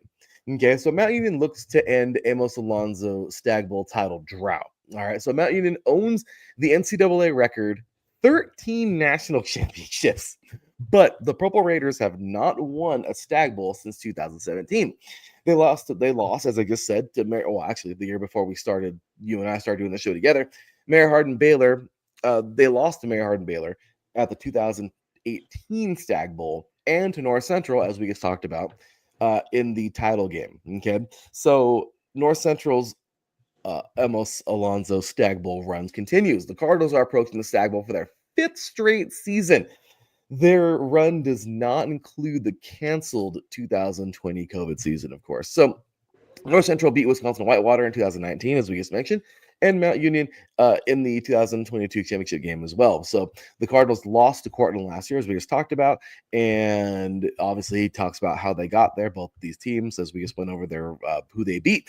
But it says here, players to watch out for. And Teran, these are some good ones. Tyler Echeverry, this dude right here, senior running back out of Mount Union. He has rushed for a career best 16. Damn, man. 1,016 1,631, so 1,600 yards, and a Division III leading 29 touchdowns. He averages 7.3 games per carry within the reach of the school's record of 7.72 yards set by B.J. Mitchell in 2014. Named All-American by the American Football Coaches Association and Associated Press, selected Ohio Athletic Conference Co-Bob Packard Offense backer of the year. So that's amazing. Also, Rossi Moore, defensive end senior.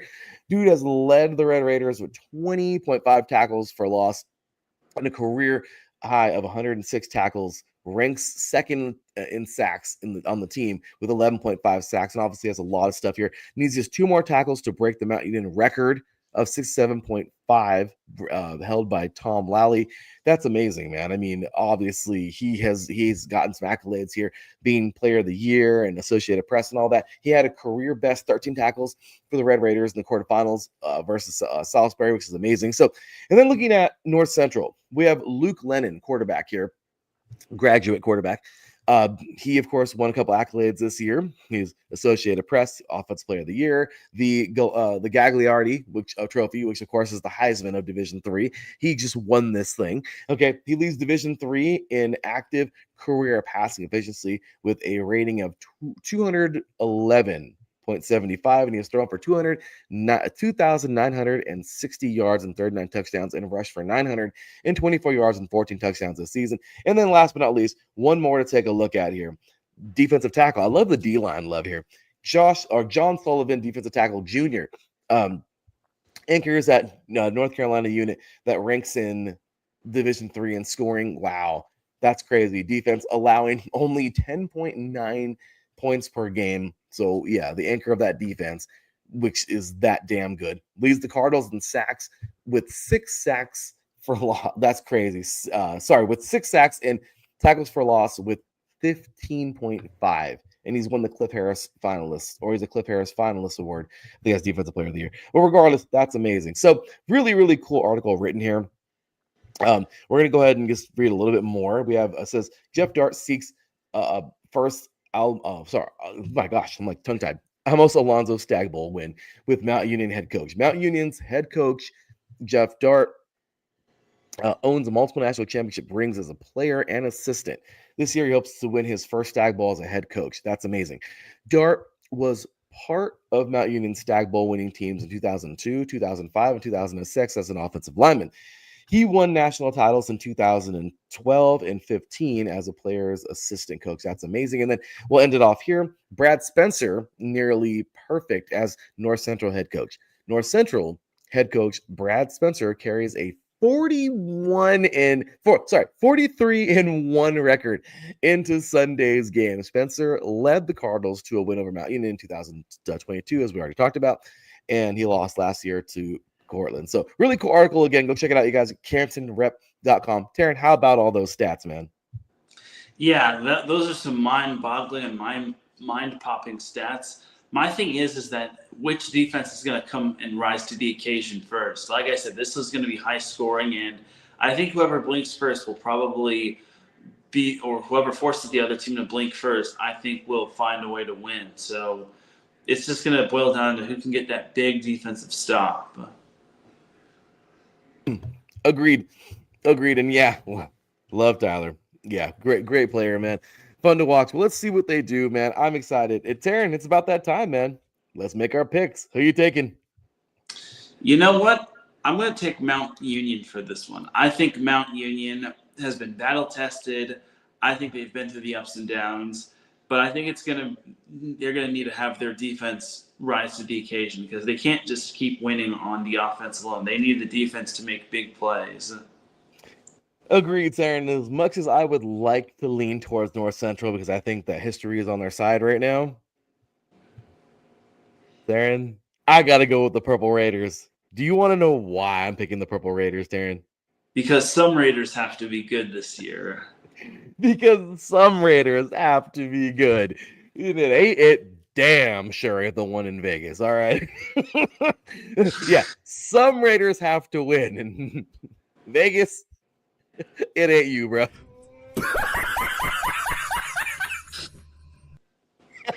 I'm sorry.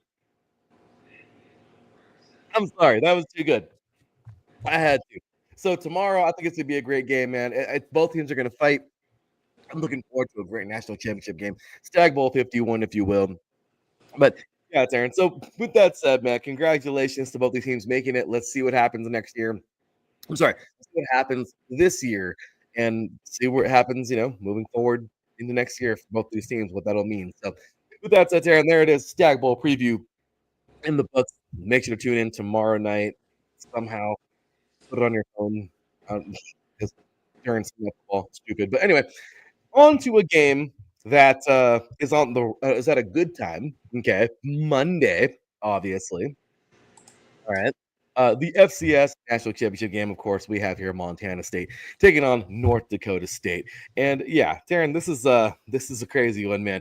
This is a game where we have been at the edge of our seats with the FCS, the brackets, man. I mean, starting off Montana State, Taryn, wow, dude. Montana State really fought this year. This team they had some ups and downs. Obviously, they were just recently in a title game not too long ago, but defeating UT Martin in the second round. They had a first round bye, defeating UT Martin 49-17. Then they went ahead and defeated Idaho 52-19, and then would move on to defeat South Dakota in a very close game, closer than the score, 31-17 to get to this point. North Dakota State, well, obviously, they had a first round bye as well, dominating as they usually do, dominating Abilene Christian 51-31. I mean, it wasn't total domination, but hey, they beat them. Then they dominated Mercer 31-7, and then got into the semi where they would face off against familiar foe, South Dakota State, the team that beat them in the title game just recently, 28-21. North Dakota would move forward. And yeah, Terrence, since you and I have been doing the show, the FCS National Championship in 2019, North Dakota State defeated James Madison 28-20, which of course James Madison defeated them in 2016. In 2020, we had a very weird year, of course, with COVID, but they still went on and played. Sam Houston State actually defeated South Dakota State 23-21 that year. In 2021, we had North Dakota State defeating Montana State. So this exact game, 38-10. Ouch. And then, of course, 2022, we had South Dakota State defeating North Dakota State, as I just mentioned, 45-21. Finally get the Bison off their back just for a little bit. And then, of course, they would do it again. South Dakota State going back-to-back, defeating Montana last year, 23-3. So here it is, man. Montana State, North Dakota State. This should be a very, very, very fun game. I'm going to read a couple, little bit of this really cool article by collegefootballnews.com. Article written by Pete, looks like Fuitalk, 7 hours ago. He's just previewing everything, but I like what he says here. He says, Montana State isn't used to this. Oh, it has been a few national titles in the case from a long time ago at different levels, 1956 and 1976, and the latest was 1984 as an FCS program, but it's never been quite this strong, including when it lost to North Dakota State 38-10 in 2021. So he's just giving a little bit of deal of why Montana State is this is the newfound success. So it's pretty awesome. He does go ahead and talk about how North Dakota State is used to this because obviously they've been dominating and doing their thing, but he is picking here a winner, and we'll talk about that momentarily. So I'm going to make this one a little bit different. Number one thing, Taryn, who are you picking and why? I'm going to take Montana State for this one. Last I checked, Montana State, they've been strong throughout the entire postseason, and other than their close game against Davis, they've really outmuscled their opponents. And if I recall last year, they were in the national championship last year and then fell. This time they have that experience, and they need to get their lick back. But it's certainly not going to be easy. Their defense is going to need to really shine. North Dakota State has a very talented wide receiver, Trey Lance's little brother. So I think for Montana State, they really have to. They're going to need to be active in the secondary. Yeah. That's for sure, dude. I really, really, really think uh defense has to, whoever it is, because these offenses can score. These defenses really got to step it up. And well, he's actually taking Pete here of collegefootballnews.com is taking North Dakota State. And he says why they will win. He says Cam Miller is worth the price of admission. So he's saying Cam Miller is the dude, and he, of course, is. I mean, completing 73% of his passes, 31 touchdowns with just 4 picks, and he ran for 10 touchdowns this year. That's amazing. And because of him, he says here that the Bisons own third downs because obviously they're going to convert with him. So that makes a lot of sense. So these are why he thinks North Dakota State will win. Now, here is why Montana State will win, or what he thinks is. He says Montana State is methodical. It's more explosive. So North Dakota State might lead the nation in passing efficiency, but behind Tommy Mellott, which we've talked about this year, 29 touchdown passes, 2 picks, 14 touchdown runs, and over 900 yards on the ground. Montana State is number 2. So he says here, obviously, that read on. So he says NDSU was third in the nation in third down conversions. Montana State is number 2, which is crazy. So he says the Bison defense might be up front, of course, might be getting more into the backfield, but Bobcat line is too good with the run. So he is going to take that Bobcat offensive line over the North Dakota line. He says that could be a reason why Montana State wins. But obviously, and as we talked about, Teran, offenses. So both of these offenses are very high powered. So obviously, the keys to the game is if North Dakota State can own those third downs as they did, they can win this game for sure. He says that the Montana State offensive line is very, very, very strong. And if they can continue to do what they've done, have the success they had, they can win this game. So once again, Teran, it's going to be who plays defense, right? I mean, so, okay. So you're taking Montana State? Yep. Bobcats it is. Good pick for you. Just to have fun, I'm going to pick Old Faithful. Why not? Bison. Let's go North Dakota State. Should be a great game. This game will be on a good time. Going to use Stag Bowl. Okay, this will be at a good time. All right. This will be Monday, of course. At time is it? 4 p.m. Pacific time. Pacific time. So 6 Central. This will be played in Texas, in Frisco, Texas. So Teran, you're on Texas time. So your time, bro. it'll be live in your time. But yeah, man. So looking forward to it. Good stuff there. Let's see who wins it. And there it is. So all right, guys. So there it is. Let's go ahead and jump on into the NFL and just kind of get things wiggled out. We didn't even got to put the graphics up, dude. Let's just talk about the quick hits really fast, man, because oh my gosh, Teran, dumpster fires everywhere. I mean, last week, man, was just oh my gosh, last week was fun. I love the NFL. Just kidding. No, the NFL is it's fun. Okay. Obviously, we talked about the Christmas games last week. Darren, the Chiefs defeating the Steelers, Ravens defeating the Texans. Just a rough day for the Steelers on Christmas Day, man, because not only did they lose, but the Ravens, their rivals, won on that day. Thursday Night Football, the weirdest Thursday Night Football game ever played, and the last one of the season, as the Seahawks defeated the Bears. And then moving on to Saturday's games we previewed last week, obviously the Patriots dominated. I'm sorry, the Chargers dominated the Patriots. Okay, yeah, exactly. Chargers went in and dominated the Patriots. Bengals would defeat the Broncos in overtime, which I thought was going to be the other way around. And the Rams ended up defeating the Cardinals, which it was a great day for you and your brother, man, on Saturday, because both of you guys got that victory. Look at all. Yep. Look at all that up there. So it was a Ram and Charger day, man. You guys both happy guys getting those victories in there. And there you go. And then, of course, on to Sunday, man. Look, the Raiders won a game, but even in winning, they lost. I love it. Just falling further back in the draft. I mean, if we ever wanted you to lose, Raiders, this was it. And now you're going to win. Cool. Good for you. I know you play to win the game, but we need some help. And well, I don't know. The Raiders go Purple Raiders. Go Purple. That's what I'm gonna go Purple Raiders. Let's go Mount Union. I'm sorry. Anyway, obviously the Bills dominate the Jets because was that ever a game, Teran? Was it ever a game? No. They should have just canceled the game. I mean, we already knew what was going to happen. The Jaguars defeat the Titans because no one cares. The Buccaneers ended up destroying the Panthers. I guess that was a scrimmage they played. I don't know. The Eagles just wiped the floor with the Cowboys because that's the kind of season the Cowboys have been having. Thank you, Jerry. That's when you shop discount. That's what happens, okay? Let's see here. The Giants defeat the Colts, which goes to show you the Colts are a very laughable team because if you lose the Giants, you might as well have lost to the Raiders.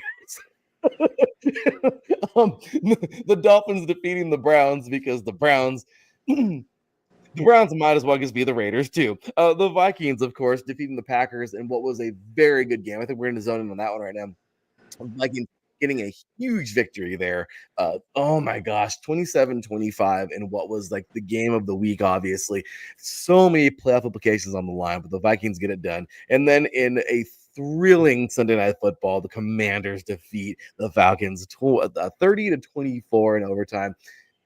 Wow, the Falcons fought for every ounce they could. What a game. Congratulations to the Commanders, a team we haven't seen like this in a long time. Locked up the division. Oh, what a game. And then, of course, on Monday night, it was I don't know what the hell this was, but the Lions look like the Lions.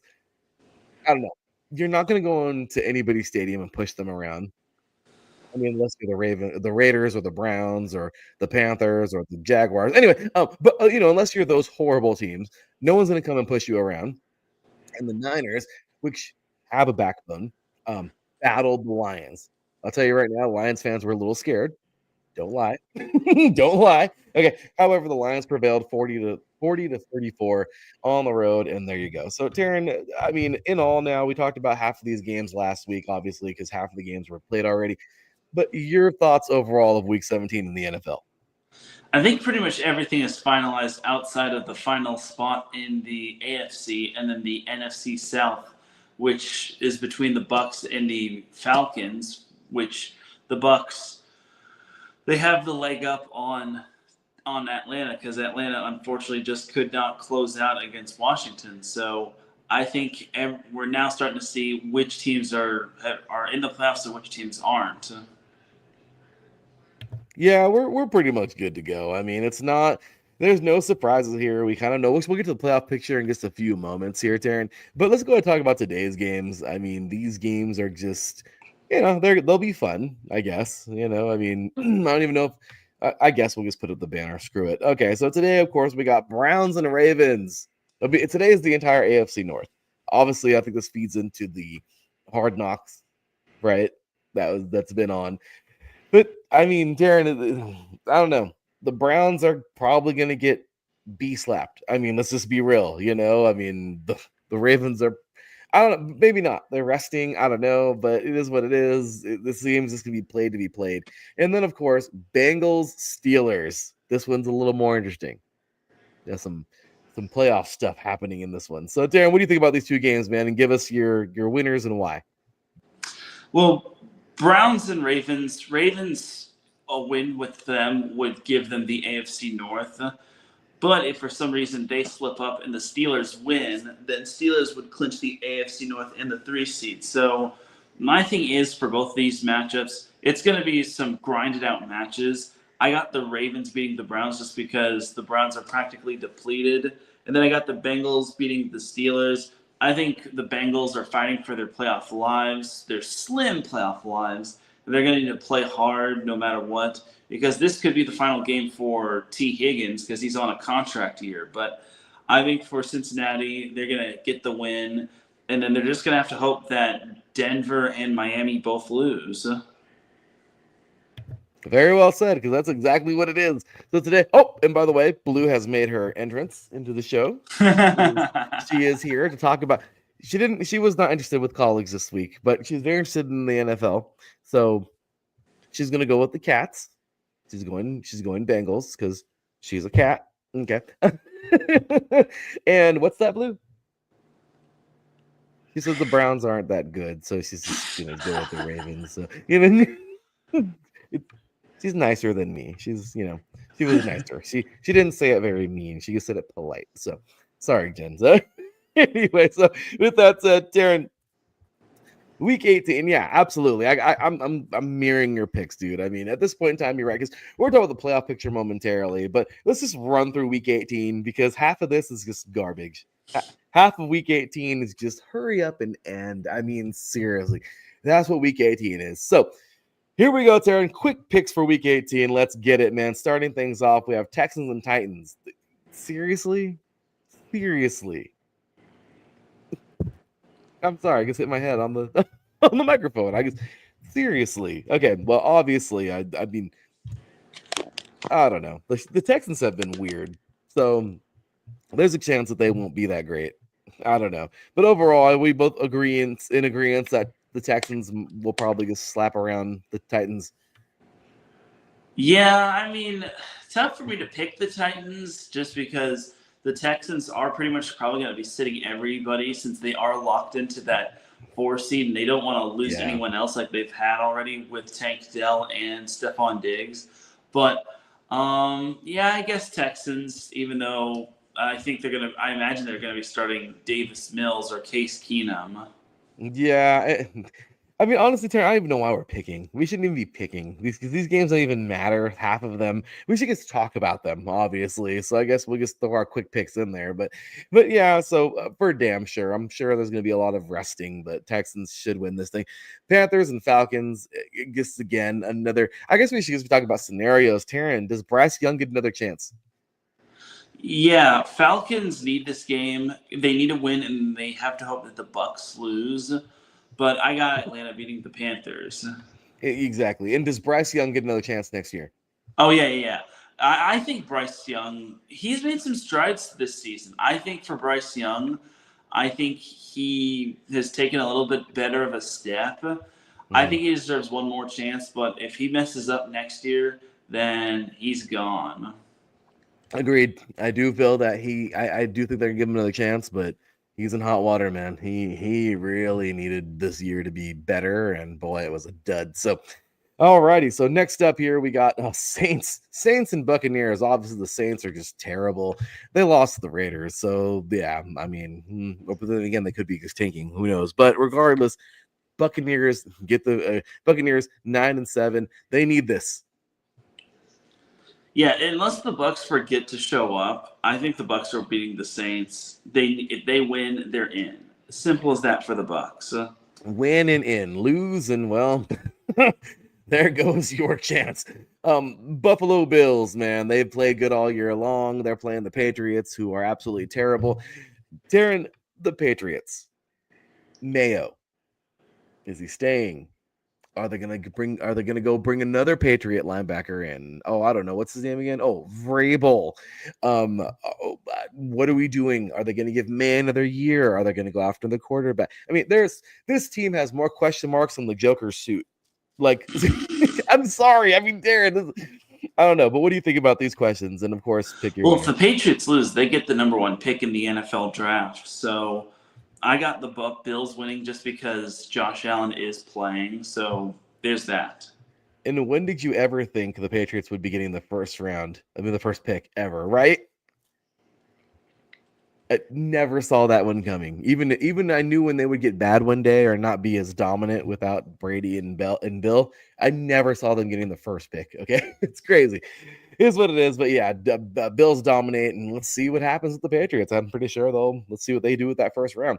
Well, the first overall. Jaguars and Colts. If the Colts lose, the Colts they've made their exit. This is just for pride, really. But the Colts need to win this game. I think just for their fans' sake. Colts should win this one. Jacksonville is pretty much checked out. I think the Colts should have a better bounce back game. I know they're probably going to start Joe Flacco, but Jacksonville, what they have, they're starting Mac Jones. So this is the battle of the backups. Exactly. Yeah, this is just one of those. Yeah, the Raiders and the Jaguars were both eliminated back in September. So, they were already out of the playoffs back then. So Commanders taking on the Cowboys, and I mean, it's not totally meaningless because the Commanders, they're in. I mean, really, yeah, because they can't even move up or down. This is solidified. Yeah, Commanders, if they win, they'll get the 6th seed. If That's they right. lose and the Packers win, then they'll get the 7th seed. I'll take the Commanders to beat the Cowboys. I like their chances too. I mean, obviously, the Cowboys, they can fight, but yeah, I think the Commanders they're going to be playing for a seed. So, Giants and Eagles, you like this one? Kidding. I mean, it wouldn't put it past me if the Giants won, but I think the Eagles will win. I mean, the Eagles have already locked in the 2 seed in the NFC East. Saquon Barkley is sitting, he's not going to be playing just because you want to keep him for the playoffs. So, and I think a bunch of other starters are resting as well for the Eagles. But I think the Eagles will still beat the Giants. Giants are just a dumpster fire, unfortunately. Yeah, the Giants are a mess. So, moving forward, yeah, nonsense. So, Bears and Packers, this one also has implications on it. Yeah, Packers, they need to win, and they need the Commanders to lose. Regardless, Green Bay's going to beat Chicago just because the Packers own the Bears. Yeah, that's for damn sure. So, yeah, this shouldn't be, I don't know. But, Caleb, what are we doing with Caleb next year? Probably give him a second chance, but if he messes up then I think he's going to go under the bust category. Yeah, I think definitely. And this is... He shouldn't have said what he said about his punter not punting a whole lot because everyone made note of that. Yeah, and he shouldn't have wanted ownership of the team, Teran. I'm sorry. Anyway, so, part ownership of the team. Anyway, Seahawks and Rams. Now, this game is fun. I got the Seahawks winning. I think Rams are sitting a majority of their starters, and they're starting Jimmy Garoppolo. So Seahawks are probably going to win, but the Rams are locked in. But if the Rams were to win, they would get the 3 seed. But if they lose and the Bucks win, then they'd get the 4 seed. I personally am not a fan of the Rams not wanting to win this game. I actually would like to see them get the 3 seed because I think they match up better against the Commanders or the Packers, mostly the Commanders. But I just think that the Rams are kind of making a mistake just sitting everybody. I know you want to preserve everybody for the postseason, but I think getting the 3 seed would go a longer way. But that's just me. Absolutely. No, agreed. Yeah, for some reason I feel like the Seahawks will win this thing. But yeah, I mean, as of right now, locked in. The Rams are good to go. Let's see what happens moving forward. Dolphins and Jets. Once again, just the questions. What the hell goes on with the Dolphins next year? Hopefully Tua can stay healthy. But really the question is the Jets. Are we hitting the reset button again? I got the Dolphins winning. I mean, the Jets are just a dysfunctional mess. If for some reason the Dolphins win, they would have to hope for the Broncos to lose to the Chiefs, which are sitting most of their players. But if Miami were to win, Tua would be playing next week. He's not playing this week. Snoop Huntley or Tyler Huntley is playing. But if Miami does sneak into the playoffs, then Miami will start Tua just because Tua said he'll be good to go for the postseason. But I'm picking the Dolphins over the Jets. All day. Yeah, the Jets are just a mess. And I don't know, Taryn. Is it reset button time again? Perhaps. Yeah, I think Rodgers and Adams are both gone. Here we go again. Sorry, Jets fans. Oh no, you suck again. Okay, yeah, that's pretty much it. So Chiefs and Broncos, that sounds like fun. Well, Broncos win, they're in. Simple as that. And then Bengals and Dolphins will see their playoff hopes crumble. I got the Broncos winning just because the Chiefs are sitting most of their starters, if not all their starters. Yeah. Carson Wentz is starting for the Chiefs. So if the Broncos lose this game and they don't make the playoffs, I don't know what to say. The Broncos might be allergic to making the postseason.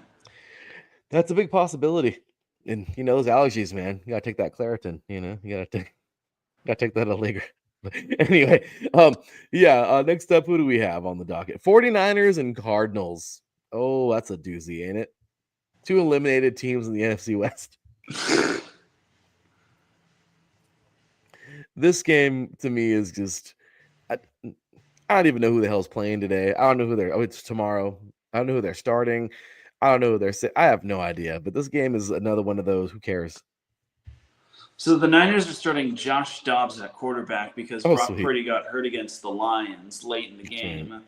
I'll take Arizona just because this could be make or break for Kyler Murray. I think Kyler Murray should be back, but you never know with the Cardinals. They may just move on from him and maybe make a trade.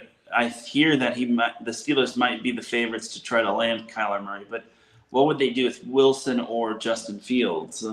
But either way, I got Arizona beating San Francisco. Yeah, that's very, very possible in my opinion. That 100%.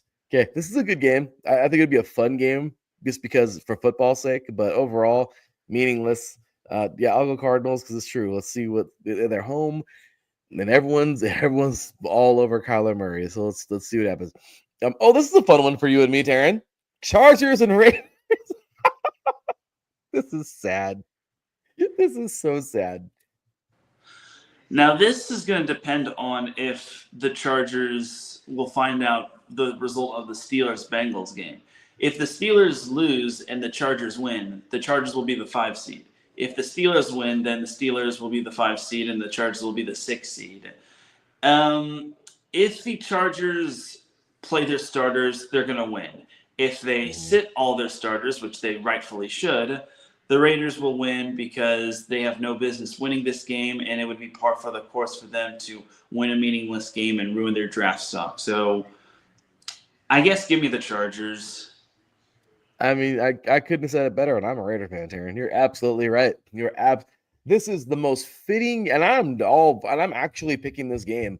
I'm picking the Raiders because of that. Because we should lose this game. We need to lose this game. And Taryn, you know that when the Raiders need to do something, they're not gonna do it.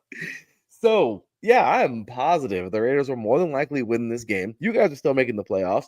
Everything is still good in Charger land, and the Raiders just get worse. It just makes sense. I love this. The woes of being a Raider fan. And then, of course, Darren, the big one, Sunday Night Football, Vikings, Lions, division. Everything is up for grabs, dude. Number 1 seed. This is it, dude. What do you think?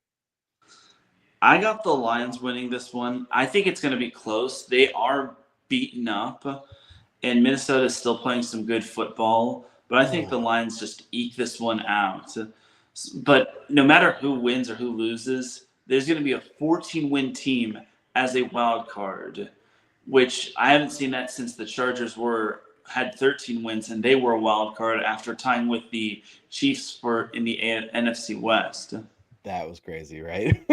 That one goes back. And look at this right here. I knew I was like you, Taryn. Okay. Thanks, Christian. Here's my pick. Taryn, you couldn't have been more correct. I said at the start of the season that I would love nothing more than a Bills-Lions Super Bowl. Because both teams deserve it so much. I've been making fun of the Vikings since they've been falling apart since 2017, since Mount Union's last Stag Bowl victory. And I've enjoyed making fun of Minnesota, calling them a paper team and saying that they're, they always look good on paper and they play like crap and that defense was good in 2012, 13, 14, 15, and 16, and they started falling apart. And I've just been having so much fun with them. And then they started winning. And I was like, oh, crap. They look serious. And Taryn, don't forget, you're familiar with the 4 Falls of Buffalo. You're familiar with the 4 Falls.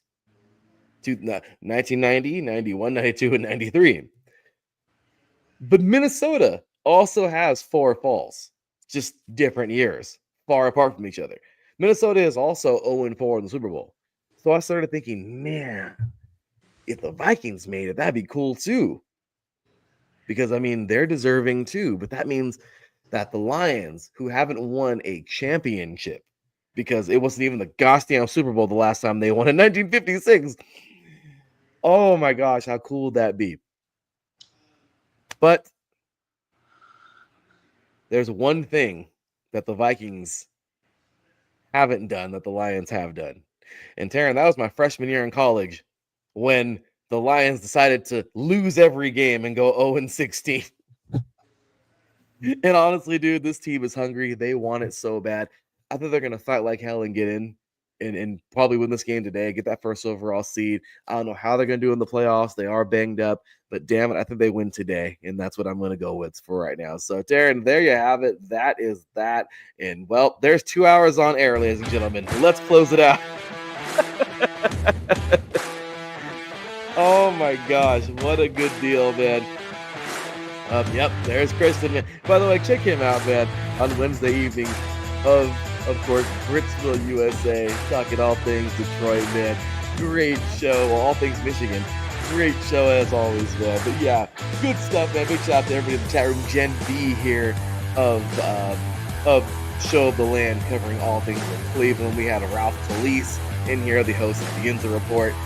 Right here on iSports Radio as well. Ricky Keeler, the host of New York State of Sports here on iSports Radio. I mean, so many great people joining us today.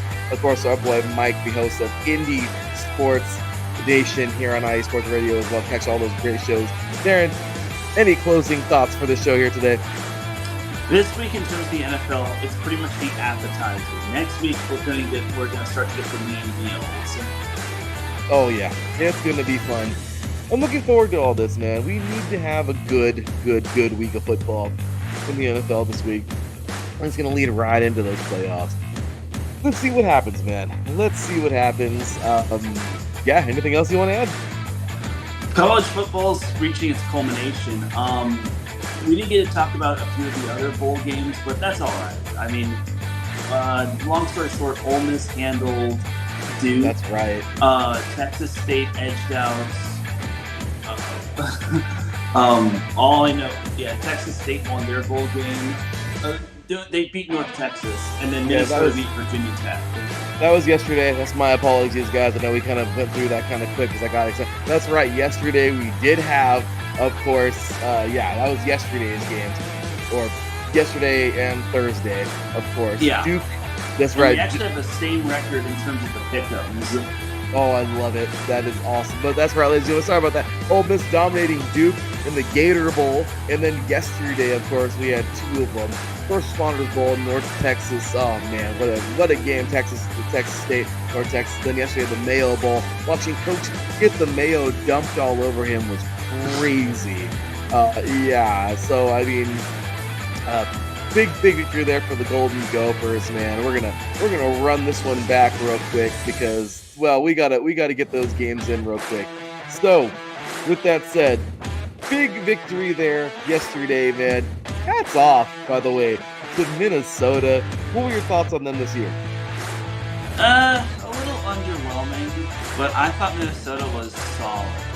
I mean, they would have been even better if they beat Penn State, but unfortunately, this wasn't meant to be. But they ended the season on a solid note, and I'm interested to see what Minnesota will be next year. No, it is. And hats off to them, man. They really played well. Congratulations. By the way, Bahamas Bowl, still a good one right now. Buffalo leading 9-0. We'll be recapping that one soon. But yeah, big ups to good old Minnesota, man, getting that victory on yesterday. And of course, Texas State, man, defeating North Texas, the Green, 30-28. That was actually a very good game in the First Responder Bowl. Very good game right there. I was impressed by Texas State and in North Texas. Texas State obviously ran the ball well with Lincoln Hare, and they also had a really good wide receiver in Jaden Williams. So I think Texas State is going to be some kind of scary next year. They will be. I'm looking forward to them. That should be a lot of fun seeing them play ball. I love that. And also Ole Miss knocking off Duke in the Gator Bowl. Just domination, dude. Duke wasn't even there. This one was pretty much one-sided. The ACC they went 2-10 in terms of bowl games. Meanwhile, for Ole Miss, Jackson Dart had himself a game. He might be back for one more year, but I think he's down for the NFL. Dude needs to go to the NFL. I think he is a fantastic talent. And Lane Kiffin, funny thing is that someone on Twitter reached out to Lane and said, if your team does not cover, then let me take your oldest daughter on a date. Oldest covered and then some. Oh my gosh. That Make was sure to follow funny. our boy Teran here. Oh, yeah, you're 2 bucks, bro. Make sure to follow me over Larry D here, man. For Teran Rodriguez, from me over Larry D, we will see you coming back in the middle of next week, y'all. Until then, take care, and as always, God bless. Peace.